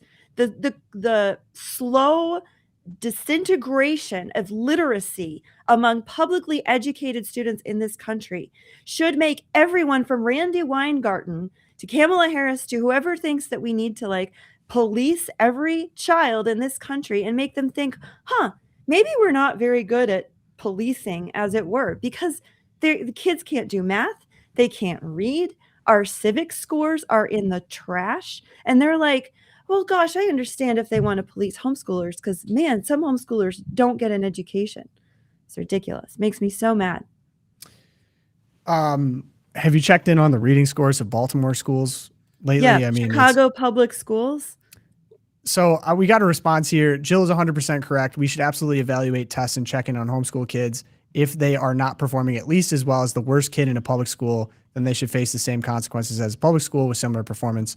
So to take, for example, 23 schools in Baltimore have 0 children scoring proficient in math. Because of that, those schools have faced the consequences of getting extra funding. Thus, if homeschooler is found to have performance that bad or worse, they should also be given extra funding, I guess. Key problem, but that gets into the more political problem here. There's a homeschooling bill that was passed in Connecticut, essentially requiring the state to be checking in on them at all times. Yeah. And maybe I'll ask more of a principal question before we get into that. Isn't it an American parent's right to decide how to educate their children, if they want to educate their children, which way they want to educate their children? That is not actually the divine right of the state to decide that. So do you have a principled argument you like to give there on behalf of what parents have the rights to do with their own children? Well, I think what you're articulating there and what the Connecticut fight that sadly went the wrong way, although not a surprise here, I think that what this is bringing to light is this fundamentally and diametrically opposed visions of the role of the state in any individual's life. On the one hand, we have what you just articulated, which is that that children are members first of a family and then of a local community. Well, first, they're children of God. Second, they're members of a human family. And that the state exists only for the flourishing of the child as a member of that family. Versus this other worldview where every individual who exists on the soil of the state has a direct relationship, first and foremost, with the government. And that the children belong to the government. You belong to the government. Your wife belongs to the government. This is the whole life of Julia, right? That was the Obama campaigns. Julia can go through her whole life, never needing anyone in her family, never needing anyone in her neighborhood, never needing anyone in her church community, because the state will provide everything Julia needs. And that's what we saw playing out on the Connecticut Senate floor just a couple of days ago. To effect. And I mean, one of our senators, this whole, I don't know if you can play this from one of our Republican senators who was articulating exactly what the divide is here. This was fire. Fire. Is this the Corey one or the one below? We'll see. The fire one. Yeah, that Family is not a department of the government. Parents are not subjects. They are citizens. And they do not need the permission of this state government or anyone in this room to educate their own children. Thank you. And that is exactly what the Democrats they couldn't even address the argument. They didn't even bother. They kept referring to this as our children need this oversight. Our children need protection. And yeah, this one here is where he addresses that. We just want to know where our kids are and who's educating them. Through you, Madam President. Thank you very much, Madam President. I just want to suggest one more time that the gentleman keeps referring to this as our children. The government, they're not the government's children. These are the children of the parents, many of whom are with us today. And frankly, I find it objectionable, with no disrespect to my colleague, that they keep being referred to as our children. Yeah, and this was a classic. I would disagree with what he just said, though. I would do it with disrespect for my colleague. Yeah, my respect for the other side of the floor. And this was a classic case of a Democrat progressive vision of the state never letting a good crisis go to waste, because of course we had several cases in Connecticut over the last couple of years where a child had been withdrawn from the school system and was subsequently either found dead or had to be rescued from the home. The argument then being, well, it's the fall of homeschooling that these children, I went through every single one of these cases. In every single one of these cases, these children had multiple points of contact with reporters, with mandatory reporters from the state, either with DCF or in the public school system before they were withdrawn. This was a case of the existing infrastructure of the state to protect children failing to do so, which then gave an opening for parents, or in some cases, step-parents, to abuse these children. It had nothing to do with the fact that homeschooling was somehow unregulated, and therefore unregulated homeschooling gives rise to abuse. No, the abuse exists, and the abusers take advantage of anything in the system, any loopholes in the system. But they took this as an opportunity. The most outrageous thing in this bill, to me, is that going forward, starting in 2027, a parent who wants to withdraw their child or homeschool for the first time their child, they will be required to submit to Child Protective Services, here we call it DCF, and be vetted by DCF, and then granted permission by DCF to withdraw their child or to start homeschooling. To raise their own children? To raise their child. Jeez. Absolutely. I have I mean, this is enough to start another revolution. Are you going to tell me to kidding me? move? Could you imagine if someone said this to George Washington? Like, yup, someone from, well, the state in which you'd be like, oh, so someone not Virginia, the Commonwealth of Virginia. Oh, no. British royalty is going to come over to your house, and it's going to tell you whether or not you can raise and educate Jackie Custis. They're going to search your house. Right. Yeah. And give you permission as to whether or not you can, as literally whether or not you can educate your child. It's not even like how you educate, it's just whether or not you can. It's like, no, right. We're going to do it. And there's no meaningful increase in scores. It's just, but so Josh outrageous. has advice. I would like advice from Josh. I have some advice for you. Okay. Thank you. I need it. I do. Tommy, I want you to cue this up. I think this is what you need to be. Take a little inspiration from Ron Swanson. Oh gosh. I don't even know if can I play this? Yes, there's no. Sorry, 1 second. It's an ad first. It's a WNBA ad. I don't know why I'm getting that. A lot of Connecticut politics runs like Parks and Rec. Probably a lot of politics. Which is why it was a successful show. I know. Okay, now I see where. Once you come knocking on your door, asking for to all this stuff to see whether or not you're up to speed and can teach your own children. I think you need to step back and let them have a little taste. Are you? Not to worry. I have a permit. This just says I can do what I want. It's kind of awesome that Ron Swanson was a character made to make fun of like libertarians and conservatives, and then he became everyone's favorite character instantly. As it always is. Yeah, right. Yep. You had All in the Family, and the dad was like the cranky conservative, and people resonated with him. And then you had Michael J. Fox playing Alex P. Keaton, Family Ties. He became everyone loved, and he was a conservative. And then you had 30 Rock, where I don't care for the actor Alec Baldwin, but his character played this conservative, and it just, you can't help it. The writers he gets great lines because he's standing and spoofing the excesses of liberalism, and same with Parks and Rec. It provides great humor. So even if they don't try to make these characters absolutely wonderful, lovable, and relatable, they sometimes do. I can't help it.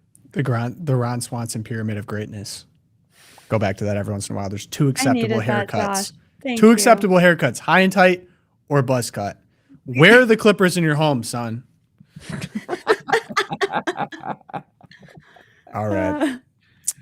Erica, we have a report from Institute of Family Studies that I found pretty compelling and had you go through. High Tech, Low Play, The Life of American Children. Speaking of, if they're not taken by the government and told that you have to put them in a government school, what's going on in the home? Right. This is actually one of the reasons we homeschool, because this is the opposite of how we want to raise our kids. So the title of the report, High Tech, Low Play, captures it. We dropped a deep episode precisely on this, more in terms of smartphones. So if you want more in-depth coverage of how on-screen American children are, please go to that. We'll drop it in the chat. But yeah, American kids are spending a lot of time online. We know this. We see it in restaurants. We decry it. And parents who describe their parenting style as low tech, who encourage free range play, even they are allowing 3-year-old children and younger on average 3.5 hours a day. 3.5 hours per week of on internet enabled.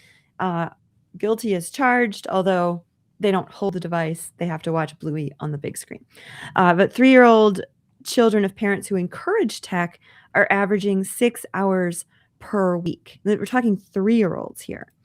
Wow. We're giving them devices very young. This is even after we have now, from 2010 onwards, we have 16 years of research on the effects of giving devices to kids at younger age, but we are giving them those devices younger and younger. So among kids age 11, 60% have a smartphone of their own. And 50% of 3-year-olds use their own tablet, iPad, or Kindle, many without restrictions. By the time you get up into high school, so 16, 17-year-olds, you're talking in the 90% have their own smartphone devices that they use. But contrast this sort of free-for-all, here's the internet in your pocket, anything you can want to access, you can access.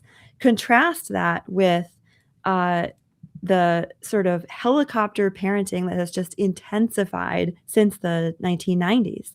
So we have American kids are generally not free to move around unsupervised physically. Online, yeah. Physically, no. Yeah. By 17 years old, about 60% of American kids, 17-year-olds, are still not allowed to leave their own neighborhood unsupervised, which I'm like, how did your That's kid where they don't work a let job? kids walk down the street to go to the park, but you'll let them go to any X-rated website, or not like you are allowing them or wanting them, but you're Yeah, but it's out there. You're There's giving no them the guardrails. capability to do that. Yeah, You're it's worried about just one, not the other. incredible. Yeah.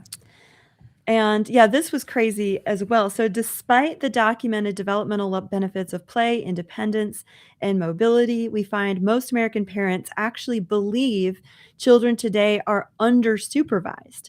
So the overwhelming social consensus is that we're still not doing enough in spite of this fact. 62% of all parents in the sample said 8 to 12-year-old children should receive more supervision than they currently do. And we find this was crazy to me. The researchers found no meaningful differences on this issue between religious parents and secular parents, or between conservative and liberal parents. This is the overwhelming social consensus. And to me, it's this sort of collective action blindness that we have worked ourselves into. What would this be, millennial and Gen X parents right now? That we've worked ourselves into this, like, we know what's good for our kids. We know what's bad for them. And we're actually doing the opposites, which to me is kind of scary, because we have the data on Gen Z. Like, we know what happens. We know what happened to you, Tom. You guys are kind of messed up, most anxious generation. Chilling. But we're amping it up. We're amping up the behaviors we know are bad for our kids. That's what Erica, funny, I saw an anecdote on this too, like on the supervision note. And I think someone asked their grandpa, like, hey, did your parents come to your baseball games, like back in the day when he was in Little League? And he's like, it was, first off, no. And then if someone's parent came to a game, they would stay for like an inning. And it was enough for his coach to switch the lineup so that the kid whose parent was there would be at bat when that parent was there. Like, that's how big of a deal it was. Like, yeah. And I mean, I do think that's pretty instructive of, and it's interesting you say it's not like a political, like a partisan or even religious issue. It's just so culturally ubiquitous that we have an oversupervision of all kids all the time. And yeah, I guess my issue with it, and I know Tim Carney touches on this a lot with like Family Unfriendly, is there were like murderers in the 70s that would like pick up kids. Like it was a loose society in a lot of ways, which had its negatives. Crime rates were But higher. also stop. If we do have this ubiquitous society where everyone's supervised all the time, it is really hard to cut against the grain to be like, there is no little league that exists in which the parents wouldn't be there. Or like, you basically have to create alternate structures in which you all kind of agree, like, hey, we're going to have them in this space and we're all going to tap out. Basically, like, this is okay, this is safe. But it's not available to you if you just walk down the street and want to sign up for something. Yeah. Everything's over supervised. Everything's over too legal, too litigious. It's really hard to go against the grain on that. There's a lot of things that are going on. I mean, so like I grew up Generation X, and man, my generation for the most part was like, do whatever you want. You get home from school, and moms had entered the workforce in the 70s and 80s. So we would come home to empty houses. Yeah. But we still lived, I would say, largely in a high trust society, right? And so it's like, whatever, we trust our kids, go to the park, go to whatever. I would go to the drugstore to buy candy bars and baseball cards or whatever. I would go miles. Like, who cares? Like, it was no big deal. But it is true, actually, that there was a price for that. There were more kidnappings. Mm-hmm. There were more harm to children back then. And so that, there was actually a rational kind of, well, let's change this. I think we've gone too far, with helicopter parenting. I mean, what you say is funny. I mean, nothing against my mom and dad, but I could count on my hand the number of times they went to one of my baseball or football games. I mean, it just doesn't happen. And I didn't cry. I was like, what are you doing here? Like, oh, that's cool. Whatever. So I feel like, we moved from this high trust society. Then we have moms leaving the workforce. And then, we're having to make these adjustments. And sometimes the pendulum is swinging, too hard the other way. And so people will call the cops because they see a kid at a park alone. Like, oh, he's 9 years old, he's alone. Yeah, like what's the problem? Another thing to consider, and my dad actually coached like middle school basketball for almost 30 years, so he kind of saw the change in this. I think jobs being remote now make a huge difference. Like, there was a time when everyone had to be in a physical office, regardless if you're doing white collar work or blue collar work or whatever. Yep. So he had games that were at 4 o'clock, maybe 3:30, 4 o'clock. There's just no way a parent could get from their job over there at time. Maybe they catch the end of it or something like that.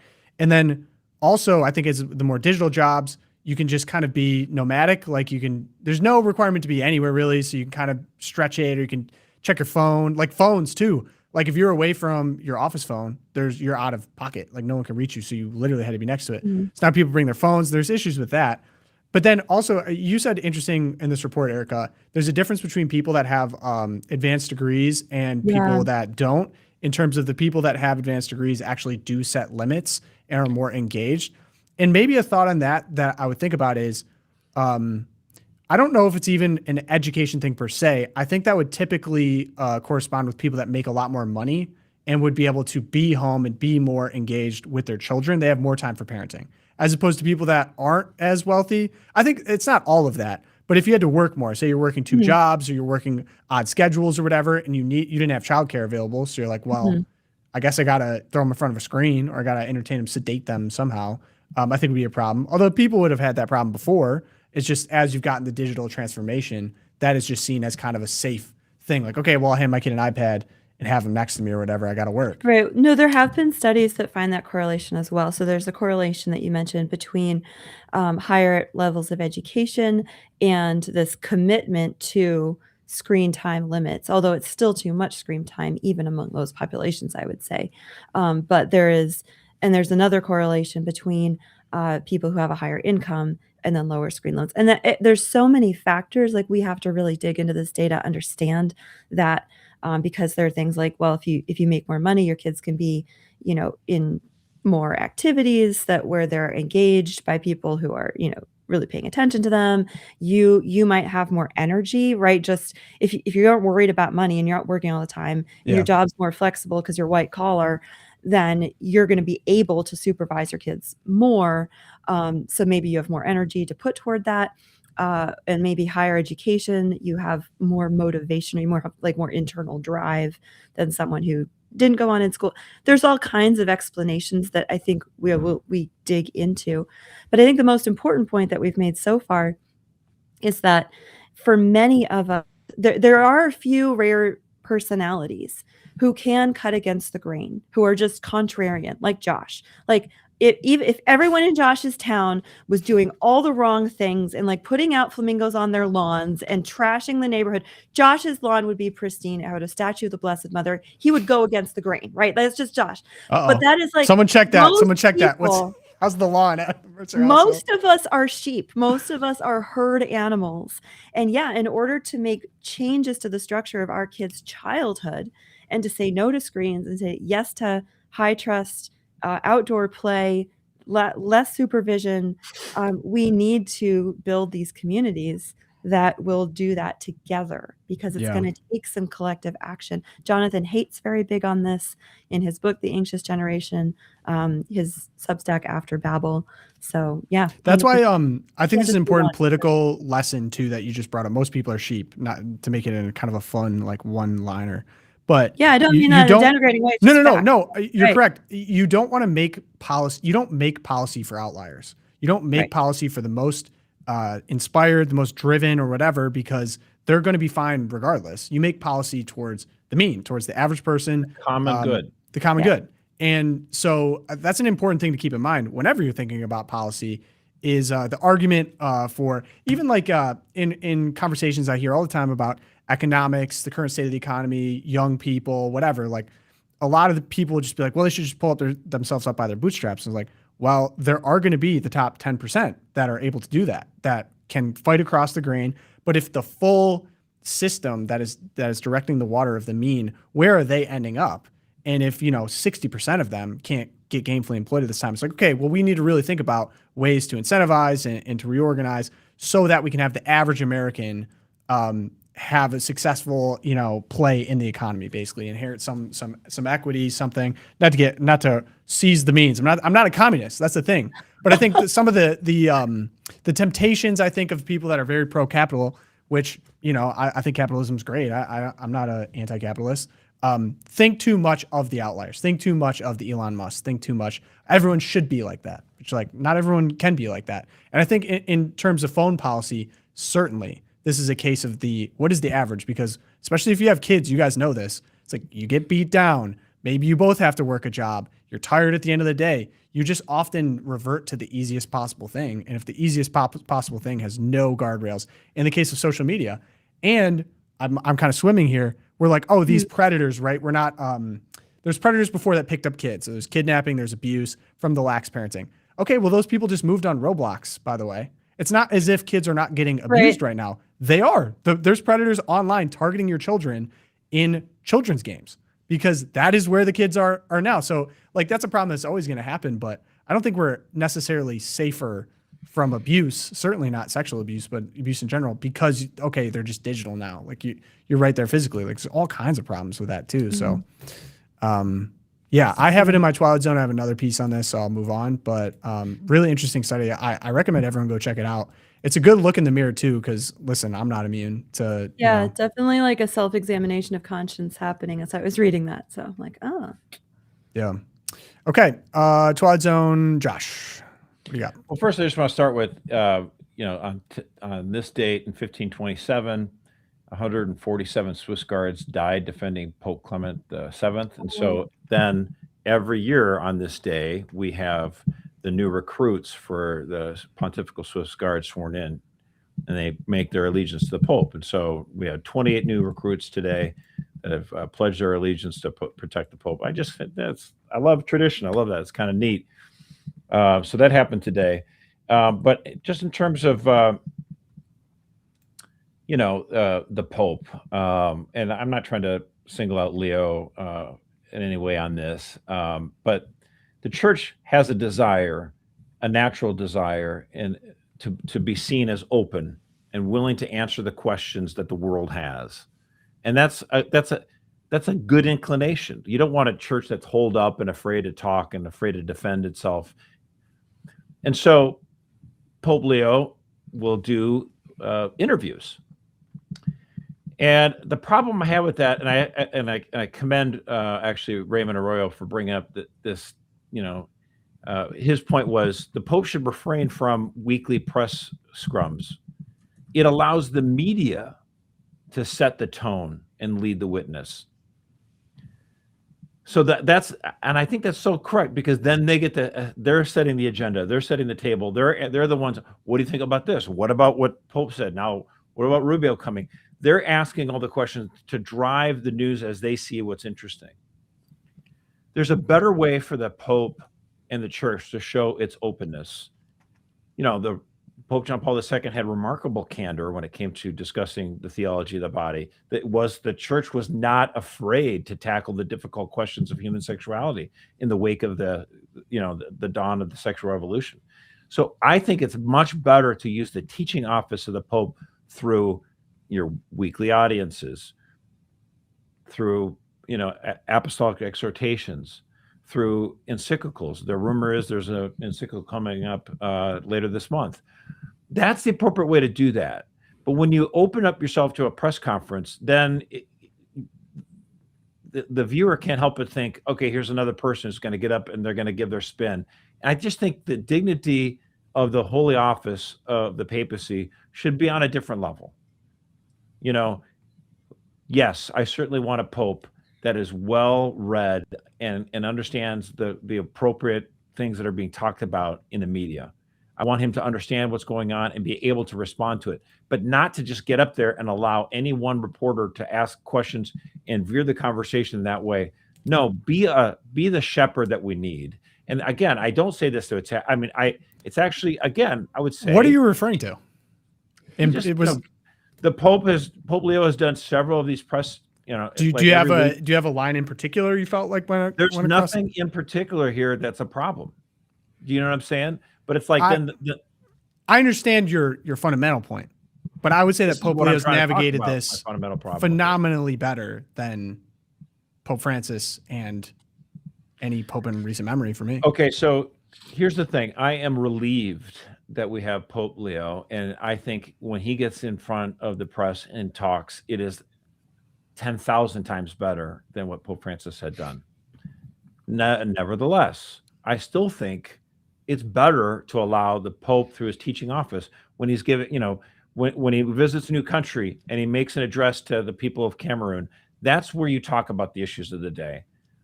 Be the leader rather than the respondent.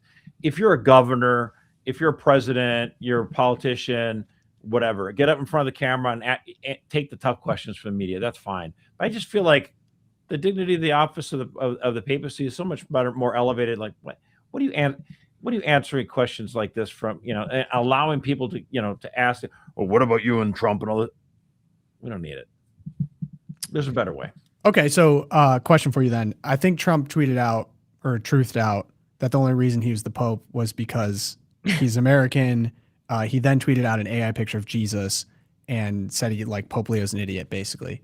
How would you even recommend he responds to that? Do you have a different way than how he's addressed it so far? You'd prefer to respond to that? Do you think it's worthy of a response? What would you say? Yeah, I mean, I think it would have been very easy for, a papal someone speaking on behalf of the Pope to get out there and say, this is, and say something like, the Pope's not going to respond to this is childish, kind of silly stuff, and that would have been better.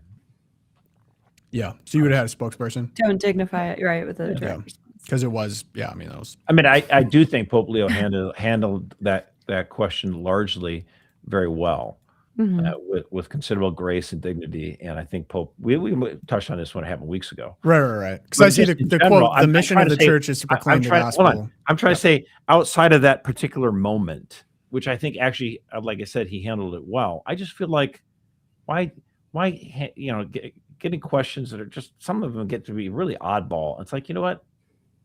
There's a better way. I can see what you're saying, because one of the huge frustrations for me with the press, one is that the only press conferences we see, maybe there are others, maybe there aren't, are largely, Western European and American journalists asking questions. And he has responded. And one of the things he did really well throughout all this drama of this, the Trump versus the president versus the Pope narrative that they were crafting was he's like, guys, there are so many other issues that I'm thinking about right now. He's like, there's war, there's justice, there's peace, there's people being martyred. Like, and he's bringing all these things up. I was following his Africa addresses to different groups and his homilies in Africa.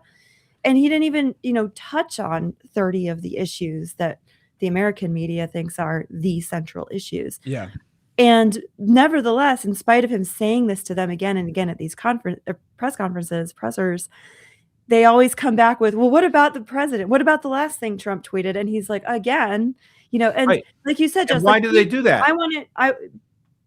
The because media that's all they wants think more about. headlines. They want to sell clickbait. more clicks and get more people paying attention to it. That is of their own material self-interest, and it does not actually gel well with what the office of the papacy and what that's trying. And this is not an attack in any way, even closely on Leo. I think Leo's doing a great job. I'm just saying, like, the media has their own economic incentives to try to have a food fight. They love it. It sells clicks. It sells ads. No. I think that was really clarifying because the problem's the media, not Pope Leo. Yeah, so far. absolutely. Like that's what we should be mad about. Yeah. These like, pressers, right. like the media's job in an ideal world, the media's job would be to clarify and represent what is most important to the Pope so that we could then receive the information and be educated. But what it has actually become is these pressers tell us more about the media's own obsession with itself than I learn about Pope Leo. He's like a secondary character coming out of these pressers and these clips and everything. The media is the primary character and driver of them. So yeah, I think in Josh's assessment that maybe it's time for the Pope himself not to play that game because, like I said, he's no longer even the subject of the reporting. Just like war games. Although it's funny, I feel like I like it. He's emerged. So the media, of course, outrageous, and then it feeds into the doom scrolling that we all do, and based on this Institute for Family Studies, right? Exactly, right. Like, and what rises to the top of that? People want to see the beef. People want to see the narratives. People want to see whatever. And there's some real bad culprits, by the way, in terms of people doing that to Pope Leo, trying to turn him into a. I don't even want to name names. There's one in particular that really makes me mad. Do not even give them airtime. However, I feel like he's done a great job in the moment, understanding that this is coming and seeing how he's responded. Because I think there's a lot of people. He's emerged in terms of public perception. His reputation is super positive compared to the rest of elected leaders or major world figures. I think he's like well beyond. I don't think that's an accident. Like, I think if he would have gotten in the mudslinging and he would have gotten back down, he would have kind of been what I think some people really hoped he would be. He'd be super hardcore on their side or super hardcore on the other side. He's kind of remained to be this, like, I know, Josh, like, I think that's good advice, and it's advice compounding upon him already navigating it with a lot of tact already. I'm really impressed. He has not fallen into. He's doing it very well. The pitfalls that I think it was almost like Francis sought that out. Pope Francis sought that out, which is like really odd. I like to make a mess. And it seems like this is the difference. So I'm curious. There's an encyclical coming, by the way.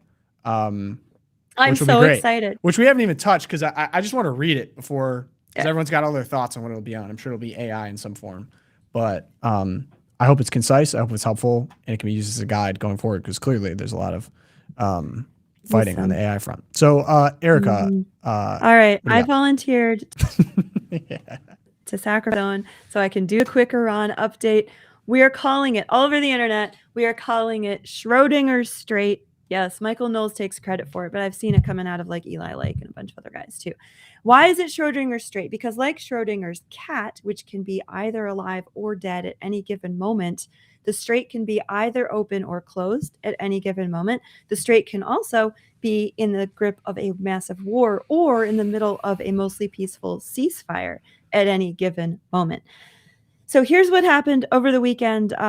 President Donald Trump sent a letter to Congress May 1st on Friday, which was the 60th day of Operation Epic Fury, on the dot, officially informing them that the hostilities, which began February 28th, have terminated. We also had Tuesday, so yesterday, Pete Hegseth got up and told reporters that the ceasefire that came into effect on April 7th is still in full force, although there have been 10 attacks from Iranians on U.S. targets. They haven't met the threshold. They have not, right? They have not that's yet the new term they're met throwing the out, threshold. Right. to end the ceasefire. And then yesterday, we also got Marco Rubio at the press conference, which was very entertaining, that Operation Epic Fury is concluded and we achieved the objective of that operation. All efforts in Iran going forward that you're watching now are entirely defensive and humanitarian operations aimed at reopening the strait. Why did they choose 60 days? That's odd and specific timing. Because, and I'm sure Josh can tell us more about this, but we have this thing called the War Powers Act. Oh, I almost forgot about that. And all of these attacks done by presidents and starting wars. Tell me about that. That sounds novel. Totally legal because we have the War Powers Act, which says that the president does not need to, what is it, Josh, exactly? Does not need to seek congressional approval for military action if there is a compelling in the interest. nuclear age, especially started with Gulf of Tonkin, resolution of Vietnam. The idea was that the president of the United States could engage in military action without a formal declaration of war or approval from Congress, but then after 60 days would have to go to Congress and say, okay, yeah, so I need approval for this. And so Donald Trump's way to get out of this is to say, what? We concluded the operation. It's over. We're done. It's over. We're done. It's all done. Crazy. We're just doing humanitarian work now. Humanitarian is insane. I can't even. This is a Twilight Zone. It really is. We've got, so just on the other hand, we have. Wait, can I pause you? It's Okay. almost like the founders of the Constitution wrote the Constitution intentionally so that we wouldn't have presidents acting rogue without the consent of the people for prolonged periods of time that got the country into more conflicts. Was there some wisdom in that? It's like there was a check and a balance that was there, and then we got the War Powers Act. Nothing is stopping our United States Congress, our representatives and our senators from exerting their constitutional authority as the Article 1 power that they are, and to step in and do something on this. Yep, you're Nothing right. is I'm mad at them stopping them too. but themselves. Their ennui. Because they're all making money off of it. So, yep. I mean, I don't necessarily, you don't even have to, you wouldn't need to assign profit motive in order to understand why members of Congress support war in general. Oh my goodness. Yeah, because we still have some kind of war going on. It is true that this is obviously clearly more unpopular than previous military engagements and actions, precisely because if it were, then the president would go to the Congress and say, okay, yeah, it's getting close to 60 days, so let's get forward with it. And they would have moved forward with the vote, and a majority of Congress would have voted for it. It's actually precisely because this is less popular than previous military engagements where he's just decided to, instead of doing that, like, oh, no, it's over. Yeah, what? 60 days. Yeah, we're done. Woo, it's a good thing we got that done quickly. Yeah. Yeah. So what we did was we rebranded it as Project Freedom. And over the weekend, Trump promised that we would be escorting ships through the Strait of Hormuz to keep it open. The problem was the ships didn't want to be escorted by U.S. forces through the Strait of Hormuz. They rejected the red, white, and blue dome that Pete Hegseth was talking about, which was some maps that were handed to them. Do you know what the dome was? It was a map where the mines were. It was a map where the mines were. Could you imagine, briefly, being, say, I don't know, like a ship captain from India who just gets a paycheck to take stuff from one part of the world to another part of the world. And they're like, hey, we really need you to go through the strait that's filled with mines and Iran is shooting missiles at. But we'll give you a map. So here's how they responded. The Wall Street Journal got a hold of online chats among Greek, German, and Nordic ship owners regarding the U.S. effort, which Trump called, as I said, Project Freedom. On these chats, the foreign vessels were parodying it as Project Taco, shorthand for Trump always chickens out, and Project Pause. Trump did, in fact, say yesterday that he was going to pause Project Freedom. After requests from Pakistan and other countries to give space for negotiations, the ship owners had said they would not attempt any transits until there was a full-on peace deal. Don't blame because them. The initiative lacked clarity and sufficient security guarantees for them to risk their sailors' lives and their cargo. So then Trump tweeted out again last night that if Iran didn't come with a deal, there would be worse bombing than ever. But apparently it will be a new operation because that Operation Epic Fury is done. So he can reset the clock. It's crazy. I can't explain it. I will not try and predict for you. I'm not even going to give you my analysis. I mean, what's there to analyze? It's a disaster. Did you see that the latest, I think as of this morning, put on the table by the Iranians, the framework? It's literally the JCPOA. It's pretty close. There are a few differences, but yes. I mean, in substance, it's like we unfreeze all of their assets. We unfreeze all the billions of dollars. It is so crazy. It's like all of this. Yeah, I hate to even laugh about it because it's just such a disaster and it was completely preventable, and it's just destroyed the MAGA coalition for no reason. Oh, and they're still 2 weeks away from a nuclear weapon. That was yes. Oh my gosh, I saw that reporting and I'm like, what are we doing? Iran is 2 weeks away from a nuclear weapon. Still. And gas is $6 a gallon. Awesome. Oh, did you see the speaking of Twilight Zone? They had the it was like the kids exercise deals, like the military fitness, and they just had the Presidential Fitness Award. I'm pumped about that. Bryson DeChambeau is doing push-ups and putting on the White House lawn, and they had all these kids. I mean, literally, this is like a Key and Peele sketch. Trump's at the desk.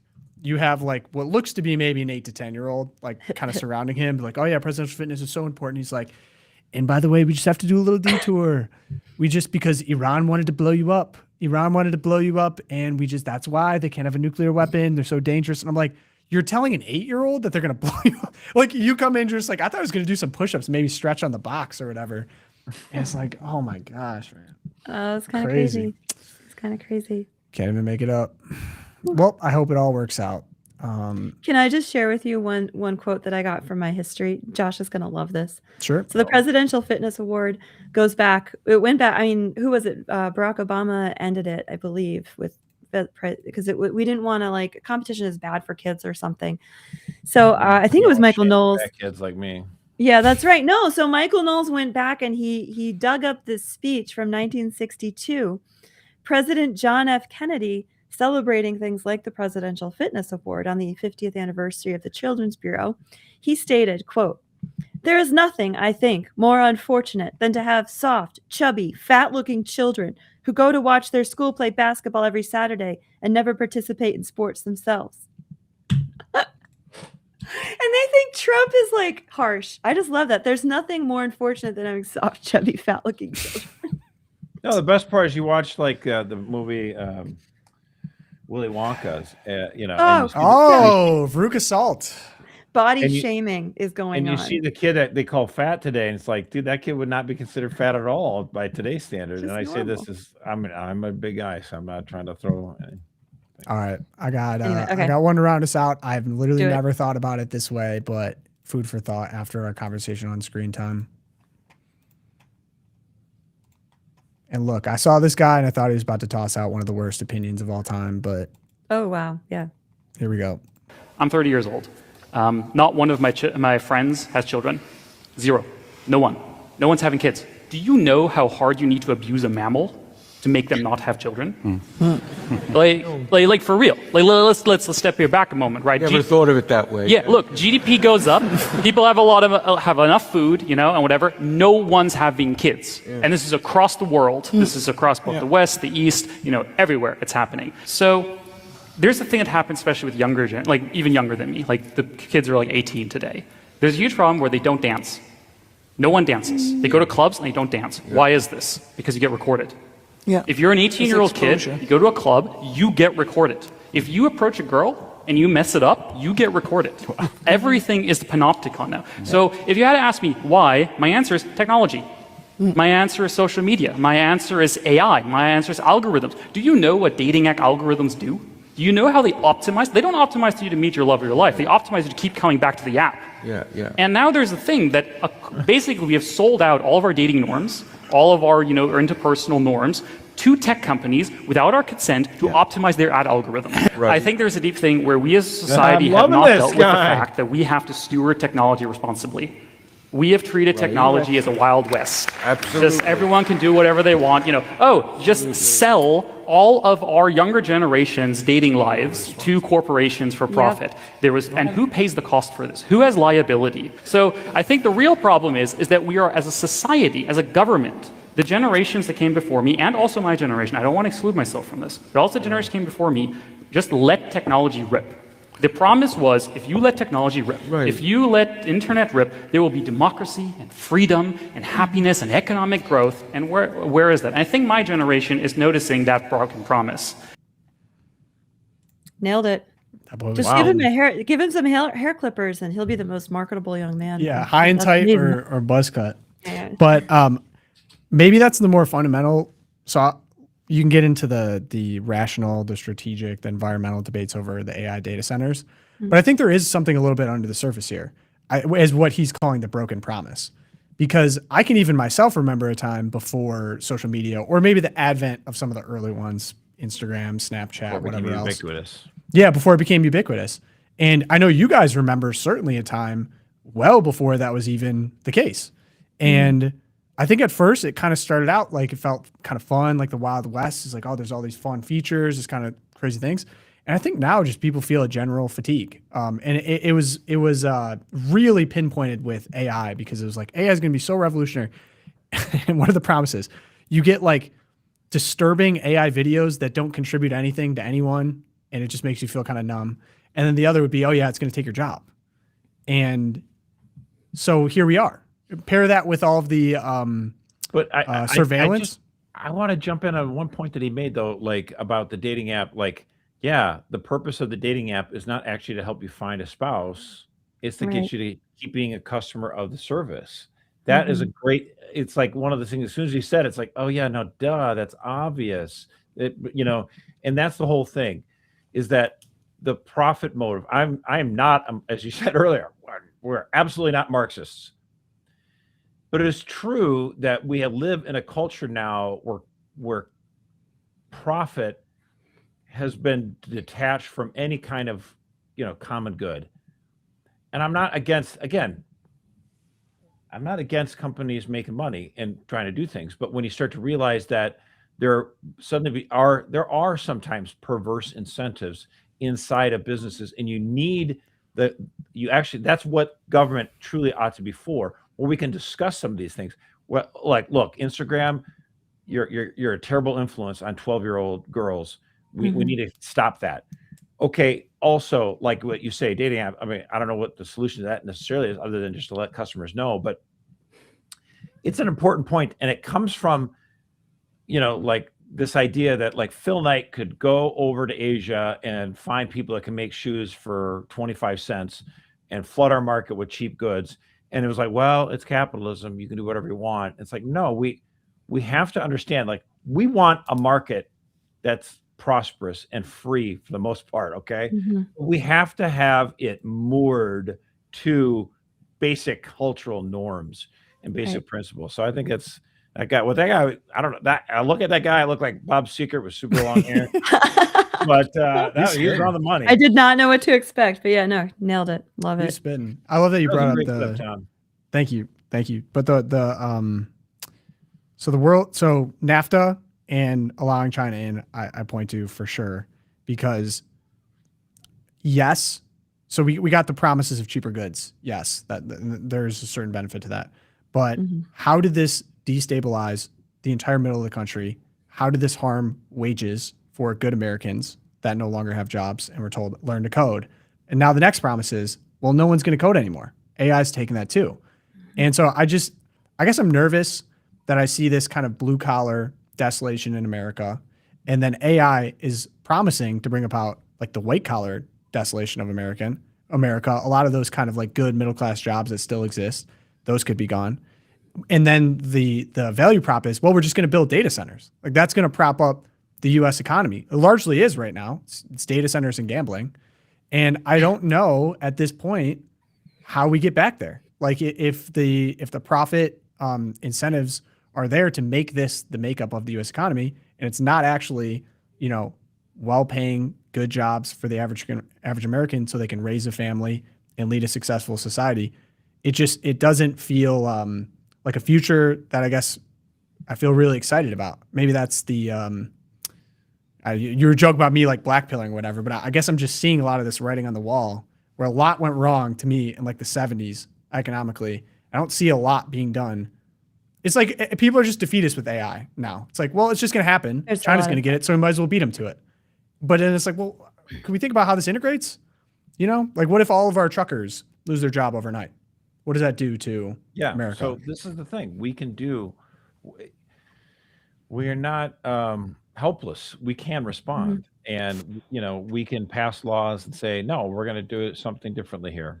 Frankly, you know, and sometimes, you know, like we're not going to try to be completely head in the sand, ignorant about the changes in technology that go forward, but we're going to put some guardrails in. I think that would be a good idea.